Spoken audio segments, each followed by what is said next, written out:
All right, now, everybody. Quiet, listen to me. We're going to start a show. Now, some of you people have been with me before. You know it's going to be a tough grind, but we're going to have a show.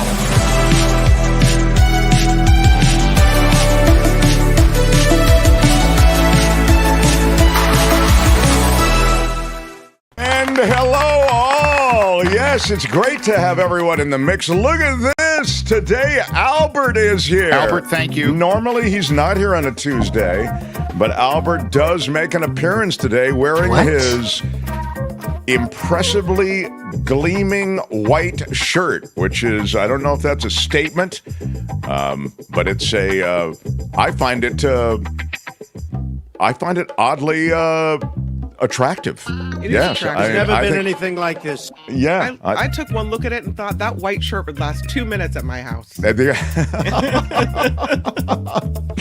that is Kim. I blame you. With her beautiful can-do attitude. Kim shows up every day. Kim, how are you? And when I say can-do, I mean can-do damage. That's really what That's right.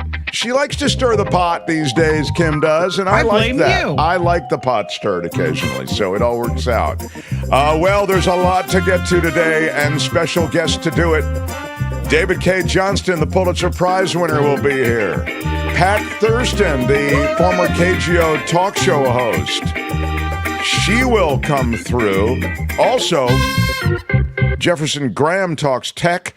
There is upcoming, apparently, the Amazon gift days or discount days or whatever they're calling them. Prime Day, isn't it? Prime Day, that's it. Oh, sorry. God, where have you been? Yeah. Well, every day is Prime Day in the Menendez household, where they have gold bars and cash stuffed into every sports coat. But sadly, his days of stuffing gold bars into his coat may be winding down. 3 days. The breaking news. 3 days. That's all it took. 3 days. 3 days of deliberations. Yep. They deliberated for 3 days. And I guess he's been found guilty. Is that it, Kim? Guilty on 16 counts, including bribery, extortion, wire fraud, obstruction of justice, acting as a foreign agent. Yeah. All of it. He was... It's all there, black and white, clear as crystal. It was pretty clear as crystal. He's it was facing pretty clear. Decades in prison. Somebody is going to the orange jumpsuit land. Yeah. Yeah. Well, he's escaped it before, but indeed it may be that he will do actual time for this. Yeah, it's possible. Now, what is great about the United States of Bizarre America is, of course, he may still have his Senate seat. I mean, they're calling for him to step down, but I think he will. But, you know, the reason he hung on to the seat to begin with and actually expressed and I've made this point before, but people might have missed it. And as I've told you on many occasions, there are so many reasons to run for public office, and actually wanting to serve in public office is only one of them. And most of the other ones have to do with money. Mm-hmm. And in the case of Menendez, he can raise money off of the re-election campaign that he was pursuing, and he can hang on to that money. Now, it was a kind of tepid response to the re-election effort, but that all said, Menendez now being pressured to resign his Senate seat and to kind of move on to private life and focus more on his, reflect on those things that likely ended him up where he is. So that's... I'm thinking he could run as an independent candidate, but there are already people trying to replace him as far as his Senate seat. His wife was also charged in this case, but she had a breast cancer diagnosis, and so they delayed her trial indefinitely. She's pleading not guilty, but we don't know what's happening with her yet. No. Yeah, the two were in league together. Remember, the Menendez defense, his defense was kind of to throw her under the bus a little bit.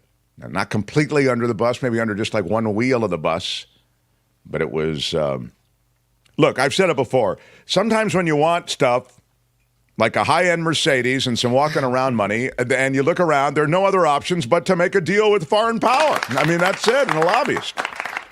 Well, you get away with it one time. I guess you think it's okay to just go hog wild. Yeah. But how over the top to be found with a new Mercedes and gold bars in your coat pockets? I mean, that's like getting caught with your hand in the cookie jar. No, thank you. Yeah, it was definitely a bad day when the feds came in and raided, and he had to say, just ignore those gold bars and that cash, boys. Yeah. We just keep it there for emergency situations. But that's the latest in breaking news, and that's how we start with it. But there's certainly even bigger news going on, and it involves presidential candidates, and it involves the RNC. So, The Mark Thompson Show. before I get too deep into everything, I will welcome you, tell you that we are here live 2 hours every day, and then we break up those 2 hours into videos that we drop onto our channel. We'd love for you to be part of things. Please subscribe, and you can hit the notification bell, and whenever we drop a new video, you'll be able to be aware of it anyway, and you can check it out, whenever you want. But at least you'll know it's there. So, again, smash the like button as well, which costs you nothing. Subscribing costs you nothing also. Smash it with your iron rod. We're really coming from a talk radio show and a broadcast model, which is free, right, to the public. There, we were supported by advertisers. Here, we have to be supported by you. And so it's a PBS NPR kind of model. If you like this show, if you feel that you derive pleasure from it, information from it, whatever it might be, maybe it's the community, we ask that you help keep the show sustained by jumping on Patreon or PayPal. Those are the two things that really keep us going and help us make payroll every month. And the links to both are right under this video and all videos. There's a hot link to both Patreon and PayPal. So thanks for that. Now, The Mark Thompson Show. there is a lot of, and I'll get to the RNC, but there is a lot of thank you, Mr. Adkins, for a $2 super sticker, and a big shout out to you. Big shout out. Yeah. And look at this, Lori. This is Lori above the bar, isn't it? Yeah, Lori above Yeah. the bar. At the Red Lori Jack in above San the Francisco. bar. First of all, the Red Jack Saloon in San Francisco, our favorite spot to have a cocktail or a mocktail if you eschew the alcoholic beverages. Anyway, Lori, who again we say Lori above the bar because she and her husband live above the bar, which is just, to me, still like the coolest thing. A $39 super chat. There's the Red Jack Saloon. There it is from the front. There it is inside. This is from Daniel D. Quote, to help honor the life and memory of Mark's father. Wow, that's really touching. And there he is, Dad, sweet Dad, and my mom as well. And there they are with Mark Merchon, which is a... Big shout out. Yes, very well done. But, Dad passed away 3 weeks ago, I guess it was. Yeah. And I still am going to put up a real eulogy to him. It won't be long, but it will be kind of what I wanted to say a little bit at the ceremony, which I just couldn't get out because I was so overwrought a little bit or worried about breaking down. But Lori, thank you, and thank you on behalf of my family. I really appreciate the support for the show, and I will register it as support in the name of, in memory of my dad, who was a part of the show and always talked about the show. How's the show going, Mark? How's the show going? Is the show going well? Wes with a $5 super sticker. Thank you. Yeah. And Harry hits a $5 super chat. I've got $5 for the Red Jack, he says. Yeah. Harry's a frequent visitor to the Red Jack in San Francisco. So, anyway, that's a bit of contribution type stuff, and we do appreciate it. So now, The Mark Thompson Show. yeah, it is wonderful when you have great parents. I mean, when you have a great relationship with parents, I think it's a real special thing, especially when you're losing a parent. or when you've lost a parent. There it is from Lawrence. Those of us who've lost a mom, dad, or sibling understand the grief of losing a family member. Yeah, and I'm still processing it, to be perfectly frank with you. But I also would say I'm grateful that we didn't have any, like, loose ends to tie up. You know what I mean? I didn't, like, I wish I'd told Dad this or whatever. We didn't have any of that. So, well, Mr. Dad, Mark, what a treasure he was. It was great. Thank you, Becky. Wow. Really, really terrific. Thank you, guys. As I say, and this is one of the things that you will get if you hit the notification bell, I am going to post a eulogy to Dad, and you can, and as I say, it won't be long, and you can, it's not going to be on this show, okay? And it's part of something we're going to be doing more of, which is posting some videos that are not on the main show. And if you want to know about those videos, do hit the notification bell, and you'll be at least notified that they're up there. So, the story of political violence in America. I want to get to it quickly, and then I'm going to get to JD Vance and the choice for VP and the RNC. But it's hard to get away from the shadow of what happened on Saturday. And it's fascinating to see the right in America point the finger at the Democrats and the left for producing the kind of environment that gave rise to and gives rise to the assassination attempt on Donald Trump. This from all the online communities that the far right inhabits. They should be hung in the streets, one person wrote, of Democrats, the media, and others. War now, another one wrote. I guess they really do want war, a member of the pro-Trump message board known as the Donald wrote on Saturday night. Many other members of the message board, which played a significant role in coordinating activities leading up to the Capitol riot, for example, on January 6th, agreed. Let's give it to them, one person wrote. Another said, I'm ready. This is my last damn straw. Civil effing war, they wrote. Of course, they wrote the actual word. I'm ready to be done with this effing S from Democrats.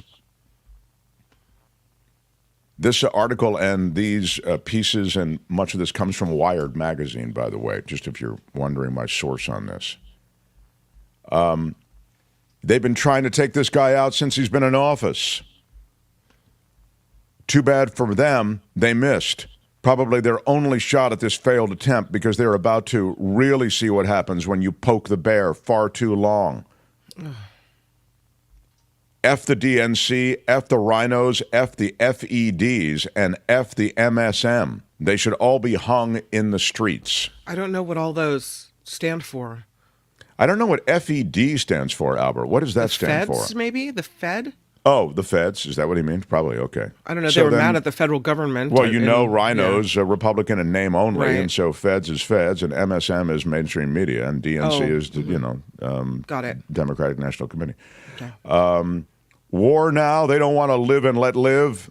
We need to finish what should have been done after the Civil War. Eradicate and eliminate all Democrats and anyone who even thinks about being a Democrat. So you really have in the right and in the message boards of the right, and as I say, many of these message boards were used in the ramp up to January 6th, you have a cauldron of hate and a kind of toxicity that is undeniable. You do not find something like this in the numbers you see. You don't find it on the left. Now, the left has its own radical and radicalized group, but it just pales in comparison to the power of the right. And so as we segue into we should turn down the rhetoric and we should just turn down the flames and the, calls to taking to the streets, you have to realize the facts really suggest it's coming for the most part from one side. I mean, I think it's kind of quaint that Lester Holt asked Joe Biden if he thought that his remarks to a group of donors where he said, we have to put a bullseye on Donald Trump if he thought that led to the assassination attempt on the president, or the former president. I mean, the guy who attacked the former president, Donald Trump, came from a MAGA-loving family. He was a registered Republican. He was a gun nut. They had 25 other guns they discovered in his house. He borrowed his dad's AR-15, the same rifle that Democrats have tried to get outlawed. Don't tell me that, well, both sides really have to turn down the... Really? They had Trump lawn signs on his lawn, the house where he grew up, where he was still living with his folks. Don't try to paint him as some radical lefty. I'm not doing anything but giving you the absolute facts. And then finally, I'll remind you about what Donald Trump said when he was calling on his Second Amendment people. Do you remember that? Because it was a while ago. It was when Hillary Clinton was running against Donald Trump. He suggested that his, quote, Second Amendment people could move against Hillary Clinton. He said it. New York Times, August 9th, 2016. Donald Trump suggests Second Amendment people could act against Hillary Clinton. Donald Trump on Tuesday appeared to raise the possibility that gun rights supporters could take matters into their own hands if Hillary Clinton is elected president, and appoints judges who favor stricter gun control measures. Repeating his contention that Mrs. Clinton wanted to abolish the right to bear arms, this is again, one of the overstatements that is often made in Trump land. Mr. Trump warned at a rally that it would be, quote, a horrible day if Mrs. Clinton were elected and got to appoint a tie-breaking Supreme Court justice. If she gets to pick her judges, nothing you can do, folks, Trump said. As the crowd began to boo, he quickly added, although the Second Amendment people, maybe there is. I don't know. So don't tell me that the rhetoric is coming from both sides of the aisle. It's not. Play a little bit of this Lester Holt thing, and then I'll get into JD Vance and the RNC. With the Lester Holt sit-down with Joe Biden was unedited, and here's a little bit of it right out of the chute. Spoke to Mr. Trump afterward. Can you give me a sense of that conversation? Very cordial. I told him how concerned I was and wanted to make sure I knew how he was actually doing. He sounded good. He said he was fine. And he thanked me for calling him. I told him he was literally in the prayers of Jill and me. And I hope his whole family was weathering this. You were in Delaware when this happened. What was your first reaction? My first reaction was, my God, look, there's so much violence now, the way we talk about it. I mean, the whole notion that there is this, there's no place at all for violence in politics in America. None, zero. And we've reached a point where it's become too commonplace, not assassinations, but to talk about it. For example, the January 6th, the attack on the Capitol. Lester, I got in this race early on in 2020 for the 2020 race. I wasn't going to run again because I lost my son. I didn't feel, and until I watched what happened in Charlottesville, Virginia. Those folks coming out of the woods with torches, carrying swastikas, singing the same Nazi bile. It was accompanied by this Ku Klux Klan, and a young woman was killed. And I was a bystander. And the then president was asked, what do you think? He said, they're very fine people on both sides. Not fine people on both sides. No excuse, zero. Well, let's talk about the conversation this has started, and it's really about language, what we say out loud, and the consequences of those. You called your opponent an existential threat on a call a week ago. You said it's time to put Trump in the bullseye. There's some dispute about the context, but I think you appreciate that. I didn't say words crosshairs. I was talking about focus on. Look, the truth of the matter was, what I guess I was talking about at the time was there was very little focus on Trump's agenda. Yeah, the term is bullseye. it was a mistake to use the word. I didn't say crosshairs. I meant bullseye. I meant focus on him. Focus on what he's doing.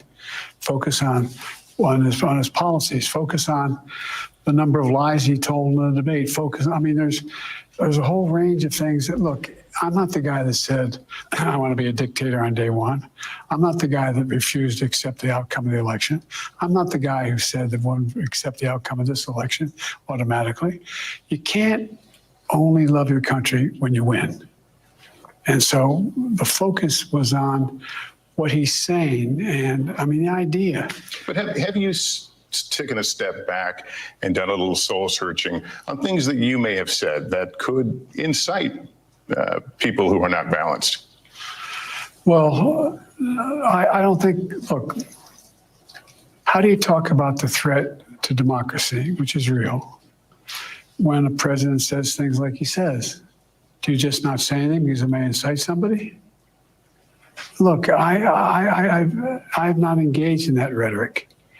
Now, my opponent is engaged in that rhetoric. He talks about there'll be a bloodbath if he loses, talking about how he's going to forgive all the, actually, I guess, suspend the sentences of all those who were arrested and sentenced to go to jail because of what happened in the Capitol. I'm not out there making fun of, like, remember the picture of Donald Trump when Nancy Pelosi's husband was hit with a hammer, joking about it. This doesn't sound like you're turning down the heat, though. You've talked about no. Look, when I'm turning down, we have to stop. Okay, that's good. It's good, Albert. I think Holt is actually on really thin ice here. I don't understand. I mean, I get that that's kind of their coin of the realm, is to somehow be tough as an interviewer and to be sort of dogged. But, I mean, dude, you can't be serious. I mean, what I thought Biden did, I mean, sadly, he does it in that halting senior citizen way that we all, but he did it. He said, hey, I'm not the guy calling for a bloodbath in the streets. I'm not the guy inciting my followers to this kind of thing. I thought it was again, Biden is only capable of being so good, but I thought he was correct on the merits. And the reality is that Holt is just leaning in, I think, as I say, on thin ice. I mean, you can't be serious. There is mountains and mountains and mountains of evidence of the way that violence is being stoked on the right and being stoked by Trump. And somehow you're riding President Biden like a rented mule. I don't know. I mean, now I get it. That's kind of what the interview is. Mm-hmm. But by the same token, I think, as I say, Holt was really drawing thin there. So, I was impressed by President Biden in that interview. I mean, he held his own and he did it with class. One of the things I'll take away from it was, and I think this will go down in some type of, how they have famous quotes from presidents. You can't only love America when you win. Right. I love that quote. I love it. It's so true and said with such brevity, but such power. I loved it. Yeah. I think that you're right. That pretty much does say it. So that was the situation. The interview, I doubt it was seen by a ton of people. It was competing with other noise, the RNC, and the news cycle itself, and the voracious appetite that the news cycle has for anything to happen in the JD Vance appointment was added to that news cycle. So again, I just don't know to what extent it was actually ingested by many people, but there's a little piece of it. So The Mark Thompson Show. And I mentioned the JD Vance thing. By the way, just before I completely get away from the shooting, or the attempted shooting. I guess it was a shooting, and somebody lost their life. And by the way, on that, it's fascinating to me that Biden called the family of the fallen firefighter, the guy who died at that rally, okay? Trump has not called. Biden did call. But here's the twist. The widow of the fallen firefighter, the man who was killed at the Trump rally, wouldn't take Biden's call. She said her husband wouldn't have liked it. I didn't talk to Biden. I didn't want to talk to him, she said. My husband was a devout Republican, and he would not have wanted me to talk to him. Mm-hmm. I don't have any ill will toward Joe Biden. I'm not one of those people that gets involved in politics. I support Trump. That's who I'm voting for, but I don't have ill will toward Biden. He didn't do anything to my husband. A 20-year-old despicable kid did. So there's that. But meanwhile, Trump hasn't reached out to that family, the family of someone who supported them enough to attend rallies, who gave their life to attend a rally. I mean, does that sound right to you? Because it's really not presidential not to call and express your condolences. By the way, the idea somehow that my husband was a devout Republican and he wouldn't want me to take the call from Biden, that's tortured, man. Really? Is that where we are? Mm-hmm. I mean, look, if Donald Trump called me tomorrow and said, hey, I heard about the loss of your dad, and I just want to call you and tell you, I would not say, I'm not taking the call from Donald Trump. I would speak to Donald Trump as a human being, or as a, maybe he's faking it. It's not sincere or whatever. It's still a gesture, and I would honor the gesture by picking up the phone. So it's an odd thing that he's a devout Republican. All right, so what? I mean, there are Republicans and Democrats working alongside each other all the time on Capitol Hill. But it's this cartoonish version of things now that has turned it into a religion. So, I mean, she really says he's a devout Republican, the way you say he's a devout, fill in the blank, Muslim, Catholic, Jew, whatever it might be. As if a political party is a religion. Thank you. Mm-hmm. That's it. But I also wanted to mention to you, and then I really will leave this alone, the shooting. I mean, just because we've done a lot on it. We've got David Cay Johnston coming up, as I mentioned. Pat Thurston's coming up as well. But, normally there's a bump in a weird way.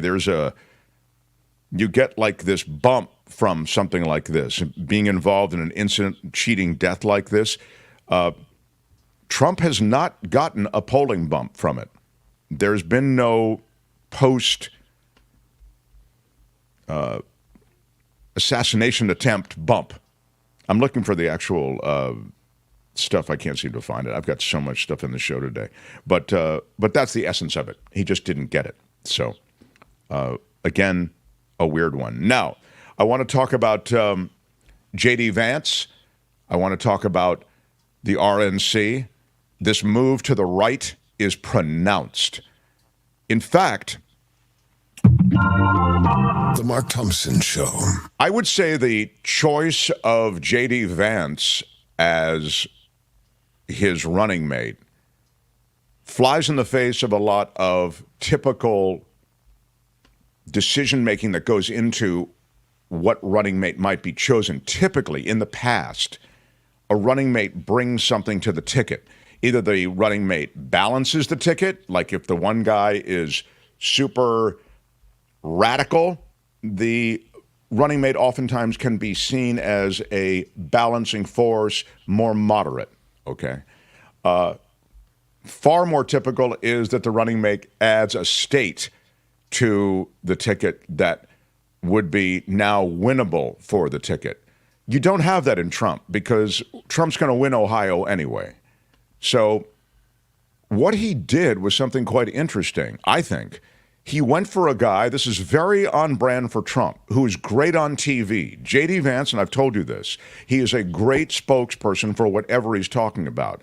Sadly, he will talk about anything and completely reinvent himself and speak passionately and emotionally and articulately about any number of things because he's not underpinned by any kind of strong philosophy that would prevent him from, as I say, changing positions. Witness what has happened with Trump. He was a rabid anti-Trump guy, and now he's on the ticket with Trump. I'll play you some clips right now. But what I really feel, and I don't want this to be lost, is more important is his insanely intense, radical right-wing views. His view of America, if you're a woman, is a bleak one. You will have no reproductive freedoms whatsoever, no exceptions for abortion. There is, and he said this, you can Google it. He talks about childless people. Childless Americans have no stake in America. They're a problem in America, people without children. This, as he actually campaigns against IVF. You're telling me how important children are and families are, and now you won't let so many couples who want to have a family have access to IVF? That is a JD Vance position. Look it up. As to the change he made from anti-Trumper to Trumper and now vice presidential candidate, take a look at this mashup that MS did. I thought it was pretty good. So here's a little bit from them. But as a running mate for Donald Trump, it is unavoidable to note that his record of remarks about Trump is one that I think could reasonably be described as rich. Maybe that's the word, rich. I'm a never Trump guy. I never liked him. It makes you think that at a fundamental level, this is sort of a he said, she said, right? And at the end of the day, do you believe Donald Trump, who always tells the truth? Just kidding. Or do you believe that woman on that tape? I cannot stand Trump because I think he's a fraud. Well, I think he's a total fraud that is exploiting these people, who is a total fraud. Like I said, I agree with you on Trump because I don't think that he's the person. I don't think he actually cares about folks. So as a conservative who thinks that Trump does not have the answers and isn't qualified to be president, what are you going to do this election, if you don't mind saying? My current plan is to vote either third party, or as I joke to my wife, I might write in my dog, because that's about as good as it seems. But, you know, I think there's a chance, if I feel like Trump has a really good chance of winning, that I might have to hold my nose and vote for Hillary Clinton. Ultimately, I think I'll probably vote third party. I might vote for this new guy who I really like, Evan McMullin, who I actually met the other day. But I think that I'm going to vote third party because I can't stomach Trump. I think that he's noxious and is leading the white working class to a very dark place. Donald Trump's new running mate. I will vote for my dog over him. I will vote for a guy I just met, Evan McMullin, or Hillary Clinton, or some other third-party entity I can't even name. I will not vote for him because he is noxious and he is leading us in this country to a very dark place. Yeah, there you go. So thank you for that. And thank you, MS, for putting that together. That is basically an audio and video version of what we've talked about on this show and who JD Vance is. I mentioned to you just a moment ago, and I think it's so worth mentioning, the notion that JD Vance blames America's woes in part on the childless left. You know, everybody on the left who has no children, even as he campaigned against IVF, but he'll attach names to that. So Vice President Kamala Harris, Pete Buttigieg he named, even though Pete Buttigieg and his husband have kids. Yeah. Senator Cory Booker, AOC. Whose business is it whether a person has children or not? It's their own personal reproductive choice. Whose business? Not the government's business. There are no more personal reproductive choices in the new America. Aren't we overpopulated? Like, didn't they say don't have kids? Now they're saying do have kids? I mean, it'll leave your head spinning. Are you supposed to, take care of the planet and not populate it with people who are going to suck up resources at one moment and at the next moment pump out as many kids as you can? So this is a Trumpian move to essentially double down on these extreme positions. As I was saying before, Oftentimes, a vice presidential candidate is taken for balancing the ticket or for political expediency, meaning you'll pick up a state or at least you'll have a shot at winning a state that you might not have a shot at otherwise. In this case, I think it reflects, and I want to talk to David Cay Johnston about this too, and maybe Pat. I think it reflects Donald Trump feeling pretty comfy where he is. He is so far ahead of Joe Biden, and you can still call it a toss-up, but in the swing states, he's running ahead of Biden. And there doesn't seem to be a lot that's changing that. Now, again, something can happen at the 11th hour. There could be the October surprise, whatever it might be. But right now, it would seem that Trump is comfy. And so, instead of picking a running mate that reflects some of those things I was talking about, he reflects a doubling down, to use the overused phrase, a redoubling of the message, which is a real stark one. It's a real intense one. It's an us versus them. And JD Vance is even more extreme than Donald Trump. So he has put someone on the ticket that is really firing on all pistons when it comes to appealing to the base. And we'll see. Maybe it'll work. It will definitely take this group of people, significant in number, that supports Donald Trump, and it will animate them in all the ways that we were talking about yesterday, Kim. The shooting animates them. It gets them off of the couch. So I'll talk more about JD Vance and policy and economic policy, but the last thing I'll say about JD Vance, and this maybe is really important, if you care about who actually is vice president, he is utterly unfit to be vice president from the standpoint of experience. He is, I mean, you could take the 15th caller at KGO in the old days, and they would be arguably as experienced as JD Vance. Now, great writer, Hillbilly Elegy, great book, great story, you know, Appalachian origins, went on to Harvard, and, you know, this guy who really... Yale. Yale, I knew it was one of the two. One story to tell after another that really resonates, you know, from humble roots. But what has he done? Nothing. He's gotten into the Senate, and he can't get anything done. He doesn't try to get anything done. He's out there on Fox News Channel, and he's out there essentially on different platforms articulating well this kind of right-wing dogma. But apart from that, JD Vance couldn't find the men's room at the White House. And so he's going to be president? I don't know. I think that'll be very interesting if there's a vice presidential debate. I think Kamala Harris is going to clean up. I know that that's the conventional wisdom, but I will tell you that JD Vance is good. And JD Vance, and that's one of the reasons he's there. He's very good on television. And I don't think I've seen this. Oh, Kamala Harris is going to mop the floor with him. I don't think so. I don't think so. I don't know that he'll win. And I know that this debate or the showdown is kind of much anticipated. It's kind of our new hobby in America, is sort of imagining these various showdowns.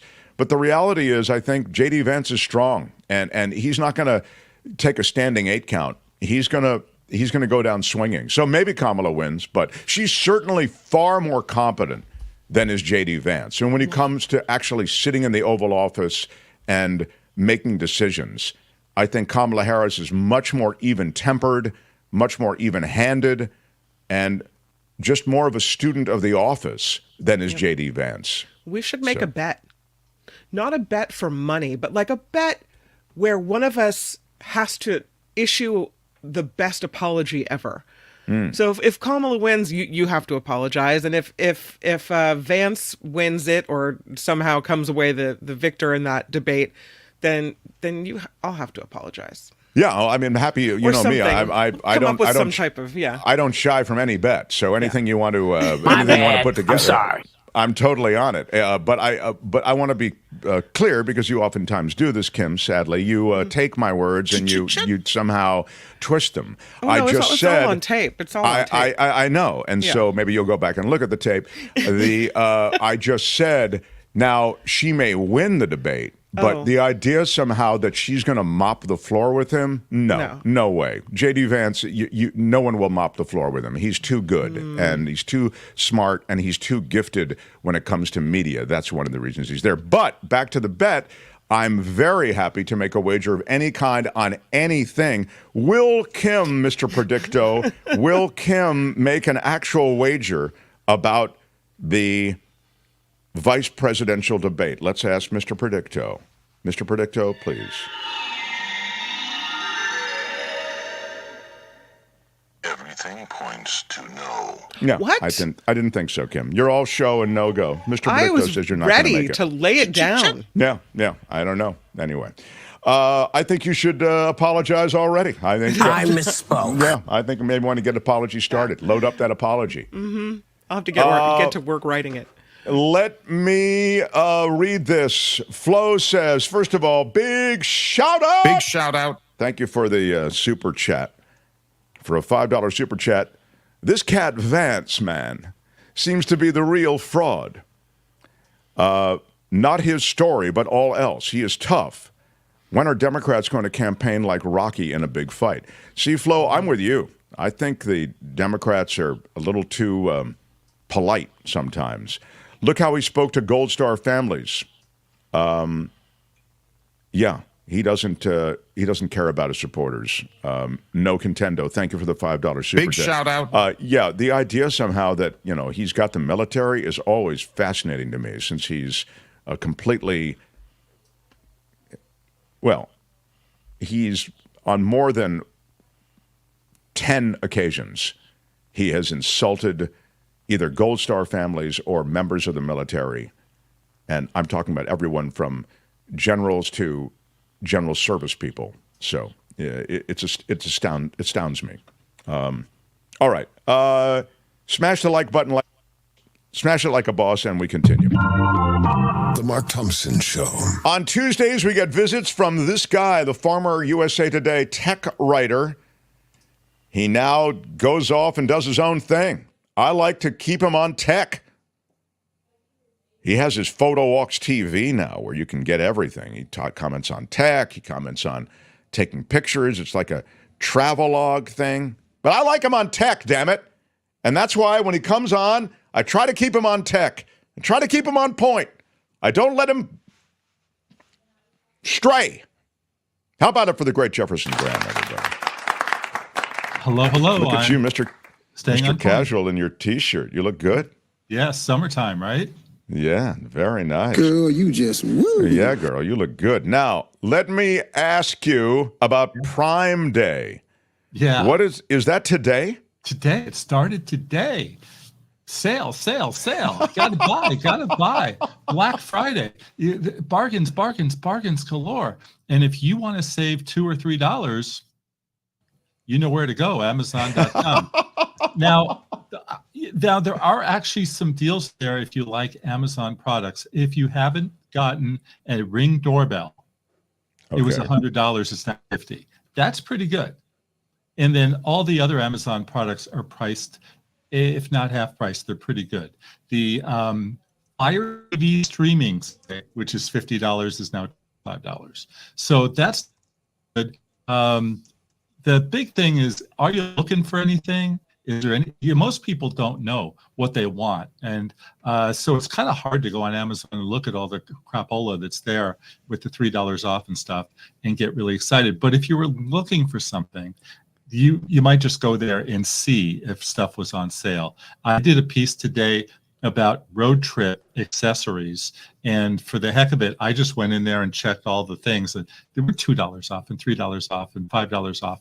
Nothing really big, but if you buy a bunch of stuff, save some money. So look, and I'm seeing in the chat, don't shill for Bezos and all the rest. People, it's like saying when you walk into Safeway, don't shill for the people who, come on. You're dealing with a massive brand where a lot of people shop. It's the same thing at Walmart. I'm not shilling.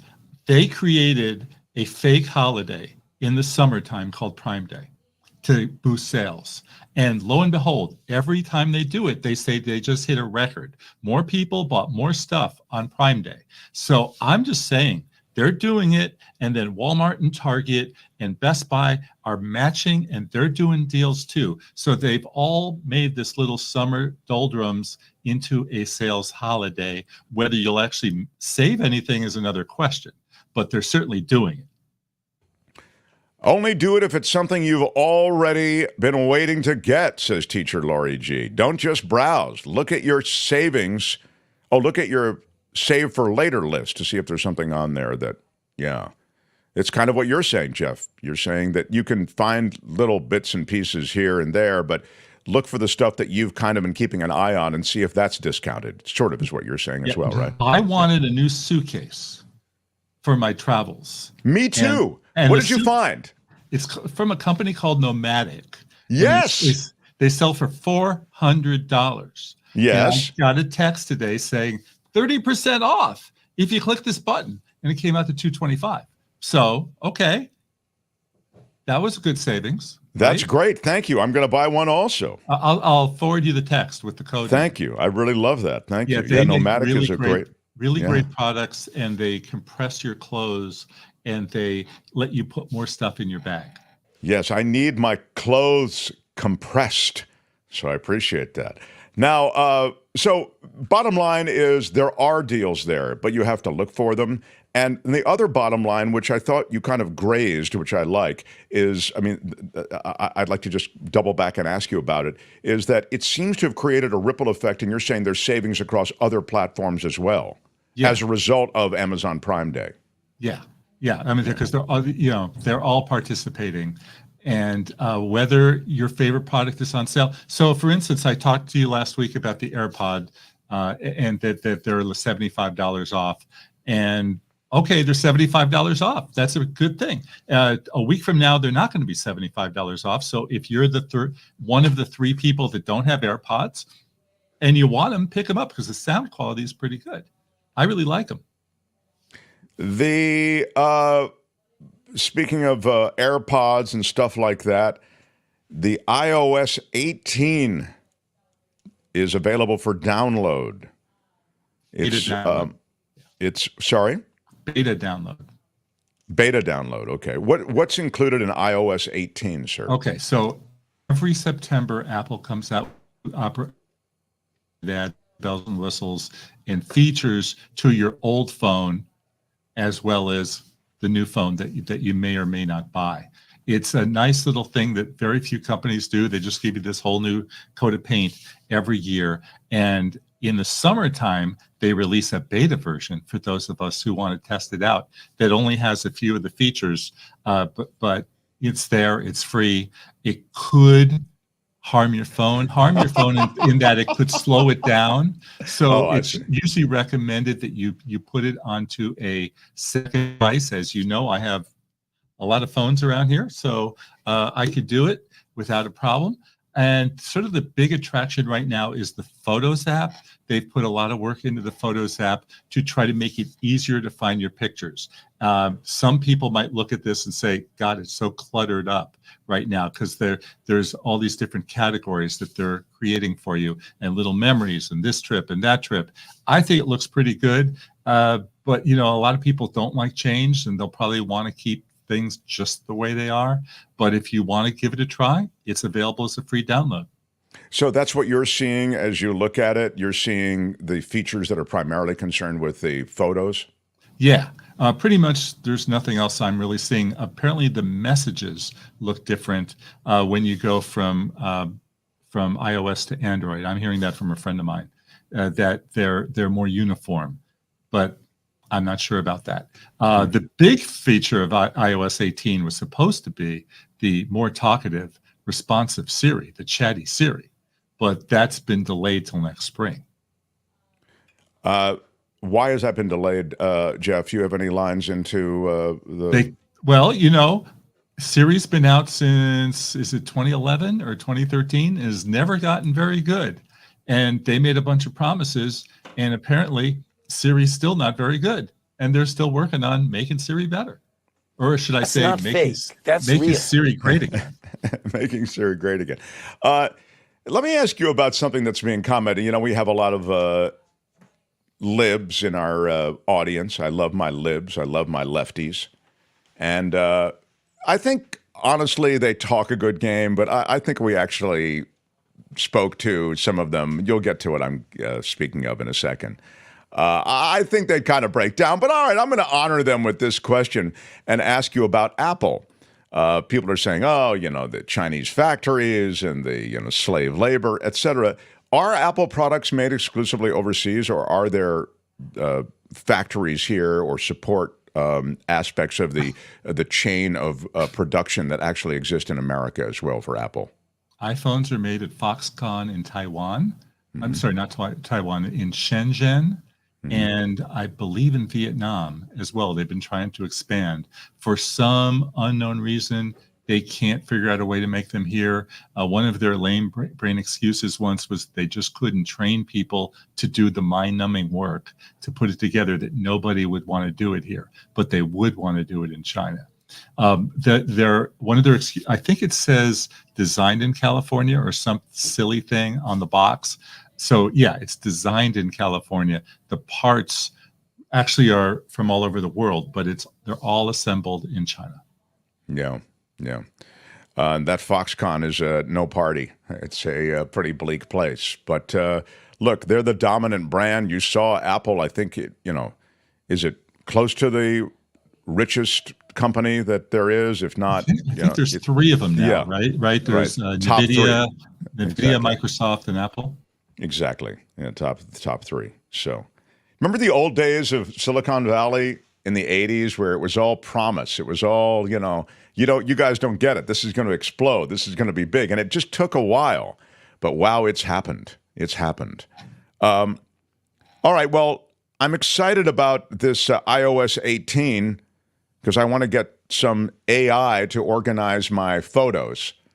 But I don't think I have enough memory on my phone is already incredibly slow. I hate it, as you know. I'm waiting till September. September 25th. September 25th. I'm waiting till September to replace it. It's awful. I mean, I just want to chuck it into the ocean. Here it is. Wes says, when I was working at Nokia, we did business with Foxconn. They made the Windows phones that Nokia put out for a while. Yeah, I guess they do other stuff besides just Apple. Or they did anyway. They make a lot of products. Most products that are sold here are done in Shenzhen by Foxconn. Their Ring doorbell, the Echo speakers, everything we're talking about. Samsung makes theirs in South Korea, but most products are made in Shenzhen.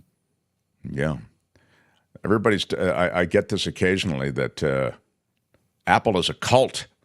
The Apple technology and people who use it, it's a cult. For cults, I'll just say it's pretty successful, and they do great stuff that is intuitive and beautiful. At least that's been their history. So, not commenting on the company, which has grown and you could even say changed in ways that we have problems with. But most big companies have issues of the sort that you could find at Apple. And they have amazing customer service, which other companies don't have. They have a store, and you could go in there, and then you could call them on the phone, and they'll answer the phone. How many companies now do you call, and you can't even find a phone number? And if you did, they wouldn't answer it, and they would make you do a chat session or only talk to them on email, if you could even go that far. Some companies won't even do that. That's a great point, too. This is from Phineas, and then we got to wrap up. Ask Graham, besides changing providers, how do you force your carrier to allow ESIM compatibility? The next question is what ESIM? Because eSIM, I'm sorry. The eSIM card, does he really not have a carrier, AT&T, T-Mobile, or Verizon, that will accept an eSIM? Because what he's saying is that on the phones, we used to take the card out, and it was called a SIM card, and that had our phone number on it. And now Apple switched to eSIM, which is just electronic, and you don't have to deal with the cards anymore. I'd like to. But it can't be removed. Well, there is no. It's internal. It's electronic. So I know my son in Japan said, because even though I gave him an iPhone, he said his carrier did not accept eSIM. But that was in Japan. Here in the United States, maybe Phineas doesn't live in the United States. I don't know. In the United States, they all take eSIMs. to the best of my knowledge. Well, I hope Phineas doesn't live in the United States because it's exotic to think that he's watching and participating from somewhere else. But we're broadcasting to the world, right? I'm betting that he does live in the United States, though. He says, I have an Obama phone and crappy SafeLink as my carrier. Huh. Obama phone. Crappy SafeLink seems like a bad name for a company, but just saying. Might be time to upgrade. Yes, and Phineas, it sounds like you're going to have to contact Jeff separately on this issue, but good luck.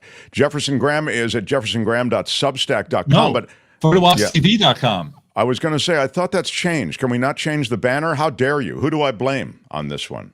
I'm going to blame Kim. Kim, how are you? Yeah, PhotoWalks TV will get you everything. PhotoWalks TV is the YouTube series, and PhotoWalks TV has links to everything, Substack and all the rest. So you don't need that long address anymore.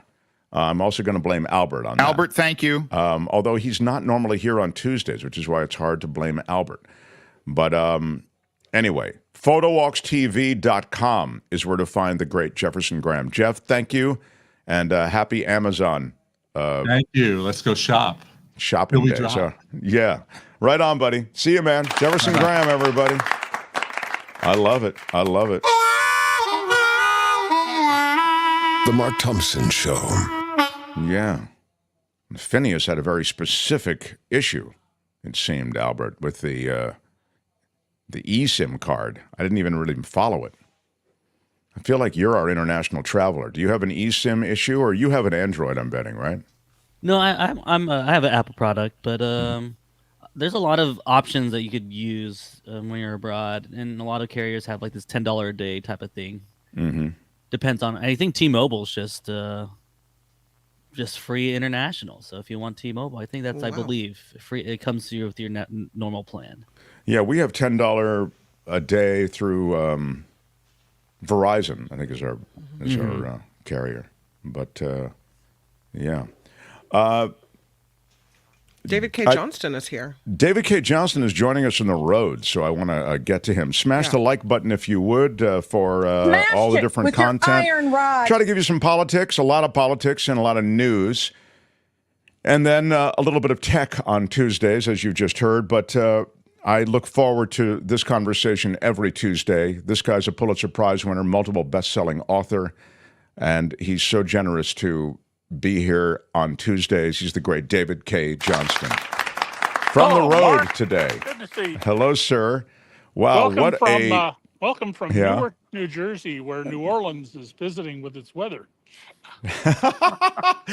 A bit humid, is it? To say the least. Well, thank you for spending a couple of minutes with us.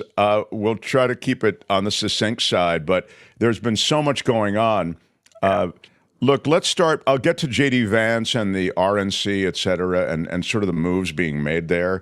But I wonder if you can, and we'll go back and we'll look at the Eileen Cannon thing. I want to get to that, which is, because your area is the law and government, but Trump, you've written books on. I really just wanted to talk to you first about the assassination attempt, though, over the weekend, and how that reframes anything or reminds us of the stochastic terrorism that seems to be a bigger part, the one-offs, that seem to be a bigger part of the American framework now. Can you speak to that? Oh, sure. Well, first of all, 1 in every 11 American presidents has been assassinated. And there were efforts to assassinate a number of others, including FDR, when the mayor of Chicago, Cermak, was hit instead by a bullet, Jerry Ford, and Ronald Reagan. We don't know what motivated this young man. And we actually know surprisingly little. We don't even literally know that the bullet in question grazed Trump's ear, because he has not allowed the release of any of his medical records, and the carefully worded statement by the hospital didn't tell us anything useful. Now, there are people out there saying, oh, this was all staged, it was fake.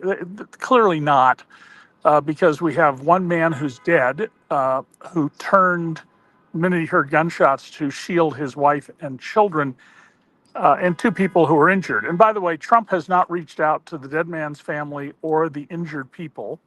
On the other hand, Joe Biden did. The widow refused to talk to him because her husband is a Republican, which is one of the signs of how unbelievably divided we are and how much Trump has worsened these divisions.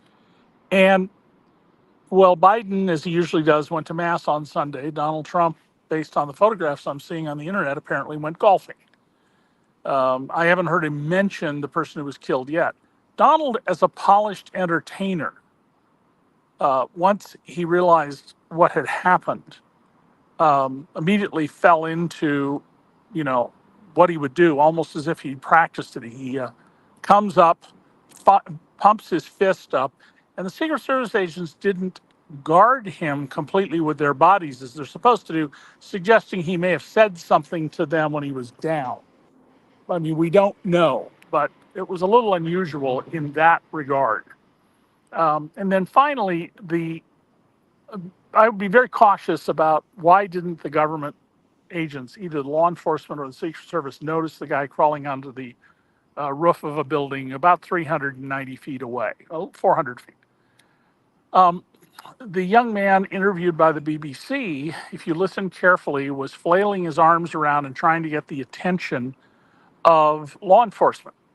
He could have wrongly distracted them, not intentionally, but his motions and things may have misled them, because the Secret Service people in particular trained wherever you're supposed to look, you focus on only that and you ignore everything else around you. And so I caution people about jumping to conclusions. Some of my own investigations and some that I have written about in the last 50 plus years, what seemed obvious on day one when the investigations were complete wasn't the case at all. So I'd be very cautious. There are a lot of cross currents about this kid, right? He comes from a MAGA household, it seems, with MAGA lawn signs, and he was they had 25 other weapons in the house, and that was his dad's AR. I made the point before that the Democrats trying to ban that weapon. Yes. It's a weird thing to try to smear the Democrats as the reason for this thing happening, and that smear is out there in a big way, obviously. And there have been some reports that the mother and the father were fighting each other about Trump and some other issues. She may not have been a Trumper. But yes, one of the great ironies here is Joe Biden's trying to ban this kind of a weapon. Donald Trump says, if I get back in office, no one from the government will touch your guns, period. End of discussion. Stuff you can't make up. Well, and JD Vance, his pick for vice president, now getting a lot of scrutiny, as this post is getting. He said it's the Biden administration that's responsible for. He posted that almost immediately before we knew anything about anything. Right. Well, and even worse than that, Mark, was Congressman Mike Collins of Georgia, who just flat out blamed Biden, said Biden is behind this. This is ridiculous. Biden did use the unfortunate word bullseye, but if you go and read his comments, it was clear he was talking not about crosshairs, as Biden himself said this afternoon, but he was talking about we need to basically pin responsibility for things on Donald. And unfortunate word, but the Democrats have not been out trying to foment violence. Now, I debated a Trumper on overseas television Sunday, and here was his pitch. The Republicans have proven that they are the party of peace and tranquility. They're the ones seeking to have peace on our streets. And it's the Democrats who go out and burn down cities when they don't like something, like, a man who was resisting arrest and ended up dead. He's talking about George Floyd, who was murdered, jury convicted, all the cops involved of murder or related crimes. I think Donald will get a short-term bump from this, but I don't think it particularly will help him in the long run. But we'll see. It's going to be a little while till we see. But in the previous shootings, it didn't help. It didn't affect Ronald Reagan, though it was a long ways from his reelection, and it certainly didn't help Jerry Ford when he was shot by a woman in San Francisco. So just to put a button on it, the Democrats have pulled down all their political advertising, and they have sort of they've stood down right now in deference to the moment. Meantime, the RNC is cranked up. They're cranked up with verbiage that's pretty intense, even as they speak about how it's going to be a unified party. The vituperative rhetoric, all associated with how, the Biden administration has created this mess that is America, and it's time for us to, ride to glory. That's the song that's being sung at the RNC. And JD Vance, I was making the point in the first hour, David Cay Johnston, he is not balancing the ticket. He is truly an extreme right-wing guy, and he is very good on camera, which is probably the reason, in part, that Trump chose him. Yes, and at some point, he and Trump will come to loggerheads because Donald doesn't want anybody to ever outshine him in any way. That's part of the reason he picked Mike Pence 4 years ago, or 8 years ago. I'm sorry, 8 years ago. JD Vance is the man who called Donald Trump cultural heroin. He completely and totally denounced Trump, and then he did what we've seen throughout the Republican Party. Bowing down to Trump, losing your spine, losing your moral qualms, with only two notable exceptions, Liz Cheney and Adam Kinzinger, who were both trashed and primaries and are no longer office holders. And this is the really troubling part. This is not the Republican Party. This is the party of Donald Trump. And it is a cult. And the people who are in it, there are surveys now of Trump supporters, and they show some very interesting things. They credit Donald Trump with all the infrastructure projects that are underway when he never even introduced a bill. It was Joe Biden's bill. If they believe the economy is doing well, they credit Trump. They don't credit Joe Biden.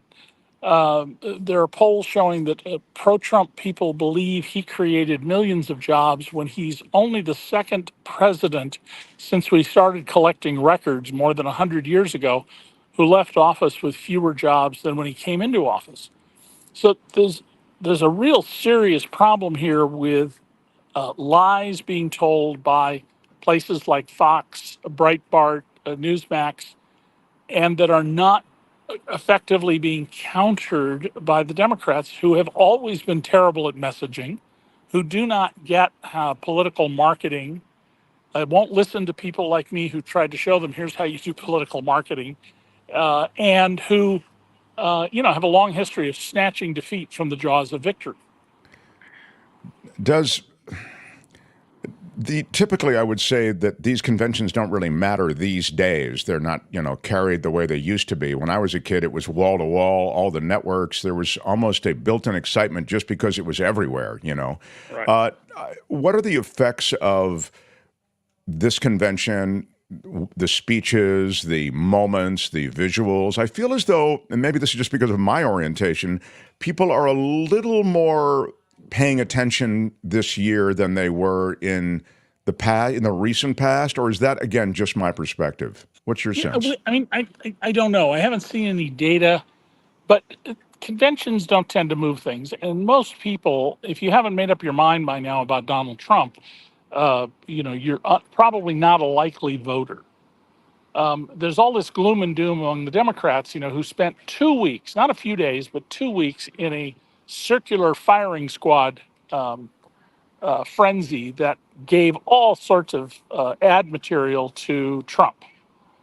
But if the Democrats simply do the basics, they should expand their Senate seats, take control of the House, and hold the White House. And it doesn't matter what they do in California and New York and Massachusetts, just as it doesn't matter what Trump does in Louisiana, Alabama, and Mississippi. But in the states that are in play, now I've said in the past 13 states, and I've ticked them off, the conventional wisdom seems to be 7. But I think in those 13 states, if the Democrats focus on a ground game, get people registered, get them to the polls, and have a ton of lawyers, at the ready on election day, when there's efforts to suppress the vote, they should be successful. On the other hand, if they try to outspend the Republicans on TV ads, which the best political science papers I've read suggest that TV ads move about 1/3 of 1% of voters, and they're very expensive. You'd be much better off spending that money on registering, getting people to the polls, and legal defenses than on TV ads. And by the way, why do we have all these TV ads in presidential campaigns? Well, that's how the consultants get paid. They get a That's kickback, exactly right. typically 12 or 13%. So if you buy $100 million of ads, the consultant's firm gets 12 or $13 million. This is part of what's wrong with our whole financing of campaigns. This is such a great point that David Cay Johnston just made. These consultants keep legacy media alive with huge spends because they get a piece of whatever that spend is. So glad you made that point. And Mark, one more thing about that.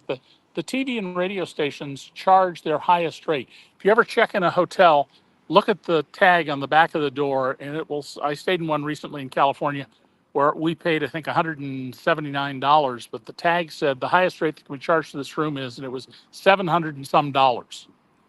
Now, they almost never charge that, but they can't ever charge more than that if there's high demand. Well, the radio stations in political campaigns, they're not allowed to discount. That would be a gift. So they get the $700, not the $192. Oh, that's a great fact that I did not know. It reminds me of the way the government does not get a break from the Donald Trump organization when they check all the Secret Service agents into all of his different hotels and properties. You know, right. We're paying top Absolutely. dollar. All right, so now let me ask you about the Eileen Cannon decision to essentially erase this entire case for now, based on the fact that she is pointing to the appointment of the special prosecutor as having not been an appropriate one. And correct me if I'm wrong, but I think the door to that was sort of opened by Supreme Court Justice Clarence Thomas, who questioned that special prosecutor. Clarence Thomas, in one of the recent opinions, gratuitously did something Supreme Court justices aren't supposed to do. He basically wrote a guide to Eileen Cannon. Here's how to get rid of the case that you have on Donald Trump and the documents. Our Constitution says that principal officers of the government, so cabinet secretaries, the Attorney General of the United States, ambassadors, must be appointed only with the advice and consent of the Senate. But the law also says that inferior officers may be created by Congress, and they do not have to be. They can be appointed by the principal officer to whom they ultimately report. Jack Smith's office has cited, I believe, 5 statutes, if memory serves, showing that his appointment is absolutely proper. But Eileen Cannon, in this clearly made to get the results she wanted opinion, I mean, it's just sort of out in space opinion, threw the case out. Now, Jack Smith's office no longer has any reason not to ask the 11th Circuit Court of Appeals in Miami to remove her from the case. They have now said they will appeal. I expect the 11th Circuit will remove her from the case. Remember, her very first filing or order, her very first order, she said Donald Trump should get special treatment. No one is supposed to get special treatment. We are a nation of laws, not men, much as Judge Cannon doesn't understand that. Even if that Court of Appeals were to act swiftly, I mean, let's assume they next week were to issue a ruling, Trump's people will appeal that to the full Court of Appeals, and then they'll appeal it to the Supreme Court, and it's the whole delay game. So even if Trump does not get back to the White House, and I think it's less likely he will get back to the White House than likely, there's no way we would have a trial before November 5th. So Donald has achieved what he wanted with Eileen Cannon. And by the way, one of the things I haven't seen in the New York Times or the Washington Post or the Wall Street Journal or the LA Times, and maybe I missed it because I was reading pretty quickly, but if you uphold Judge Cannon's decision, then Hunter Biden's case should go away because he was prosecuted by a special prosecutor. Remember, when Joe Biden came in, he, as all presidents do, replaced all the U.S. attorneys, except one, the one pursuing his son. And when he said, I need more authority he got it. And then when he said, I need even more authority and need to be a special prosecutor, he got it. And Hunter Biden was convicted. If the special counsel has to be approved by the Senate, then the Hunter Biden case should go away too. Hopefully it won't, because it shouldn't, and neither should Donald's. Yeah, and I'm glad you review Biden's disposition toward things, because it's classic institutional Biden. You know, he does not want to do anything that even has the appearance of a conflict, and he gets no credit for that, and nor do Democrats get any credit for that. Just as we note that Merrick Garland, who also wanted no appearance of any kind of bias, should get no credit for it from us who, you know, are on the left, and is in the crosshairs, I'll use it deliberately, of the right, because if they take power, they're saying they want to try him. You know, so he doesn't even, you know, curry favor there. Mark, I'm gonna make a prediction here. May not happen, qualify it, but do not be surprised if Donald Trump wins. If as soon as he's sworn in, he turns around, points to some people, and has Joe Biden taken into custody. Because the symbolic influence of that, I'm now your dictator, would be absolutely overwhelming. And why would you want to go arrest Biden like at 6 o'clock in the morning when nobody's there? Make a show of it. And Donald's an entertainer, as we saw Saturday when there was gunfire and he ended up with blood on his ear. Yes, I mean, wow, what a bold prediction. Lastly, David, before we let you go, and again, I know it's hot as Hades there, so thank you. The backing of JD Vance and the backing of Trump by the big money and high-profile figures, I'm talking about Musk, who stepped right ahead after the assassination, not only reached out to the former president, Trump, but also pledged, I think, $50 million or $48 million a month to his campaign to get him elected. Tucker Carlson, same thing. David Sachs, who threw that big party for him in San Francisco. He's the former founder of PayPal. All of them are riding in and pushing for JD Vance also in their moments with Trump. Can you give me a second on that? Hello? David, can you hear me? Sure. Well, you know, often very wealthy people want things from the government that wouldn't actually be good for them. And if the policies that Trump has talked about, the tariffs and everything else, take place, you know, we have 60 Nobel economists who said this would lead to serious problems with the U.S. economy and a huge increase in inflation. The people backing Vance, like Peter Thiel, are all people who are themselves not oriented to anything but their own interests.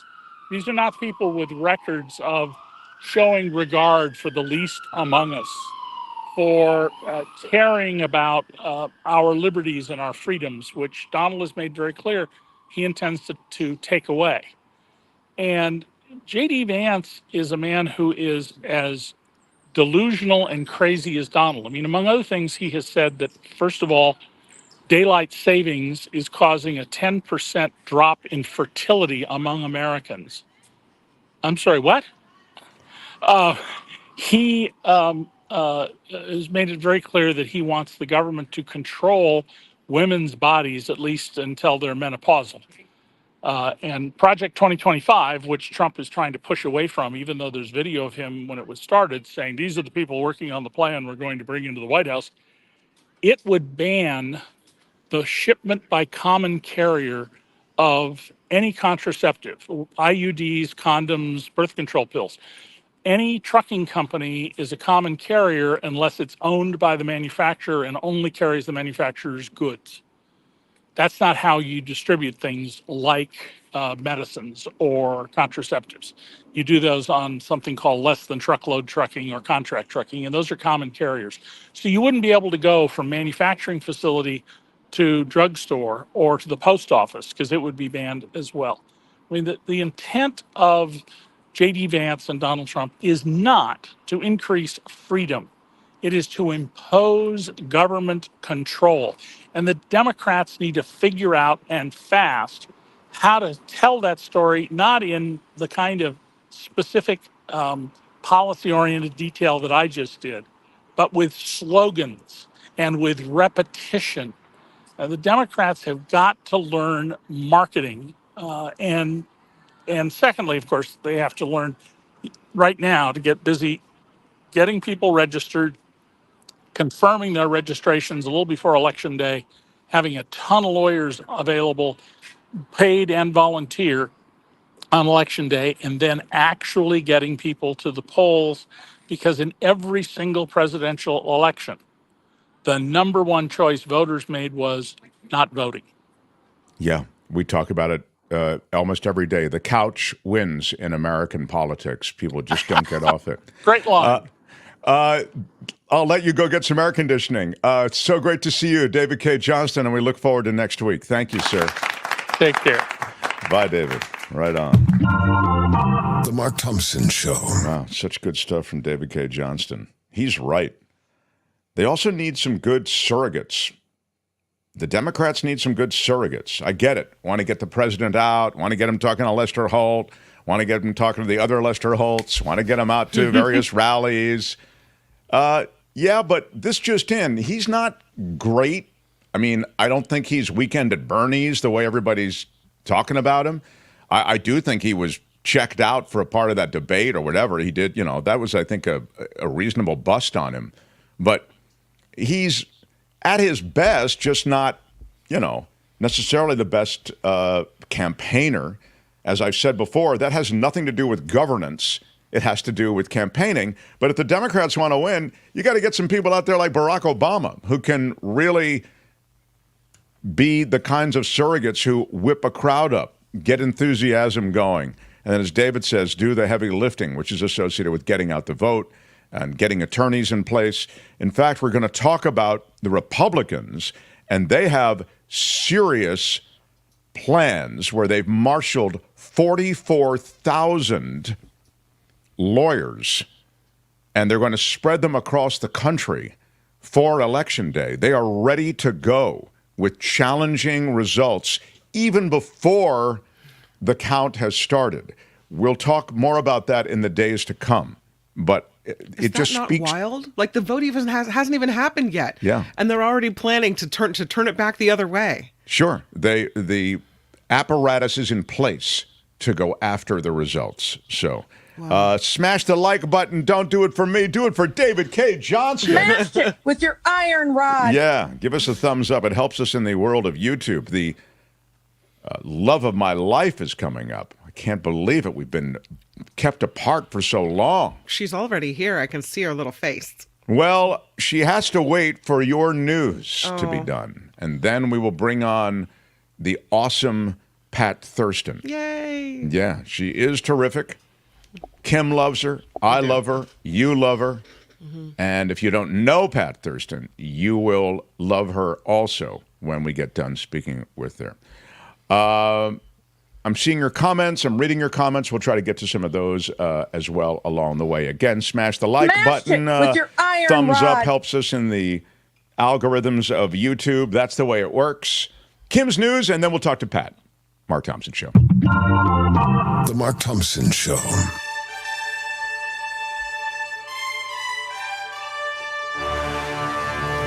On the Mark Thompson Show, I'm Kim McAllister. This report is sponsored by CoachellaValleyCoffee.com. Former President Trump made his first public appearance since being injured in an assassination attempt on Saturday. Trump entering the Republican National Convention to applause from the crowd. You can see the gauze over his ear there. He did not deliver any formal remarks, but earlier in the day, he did announce his vice presidential pick, Ohio Senator JD Vance, also seen in the picture here.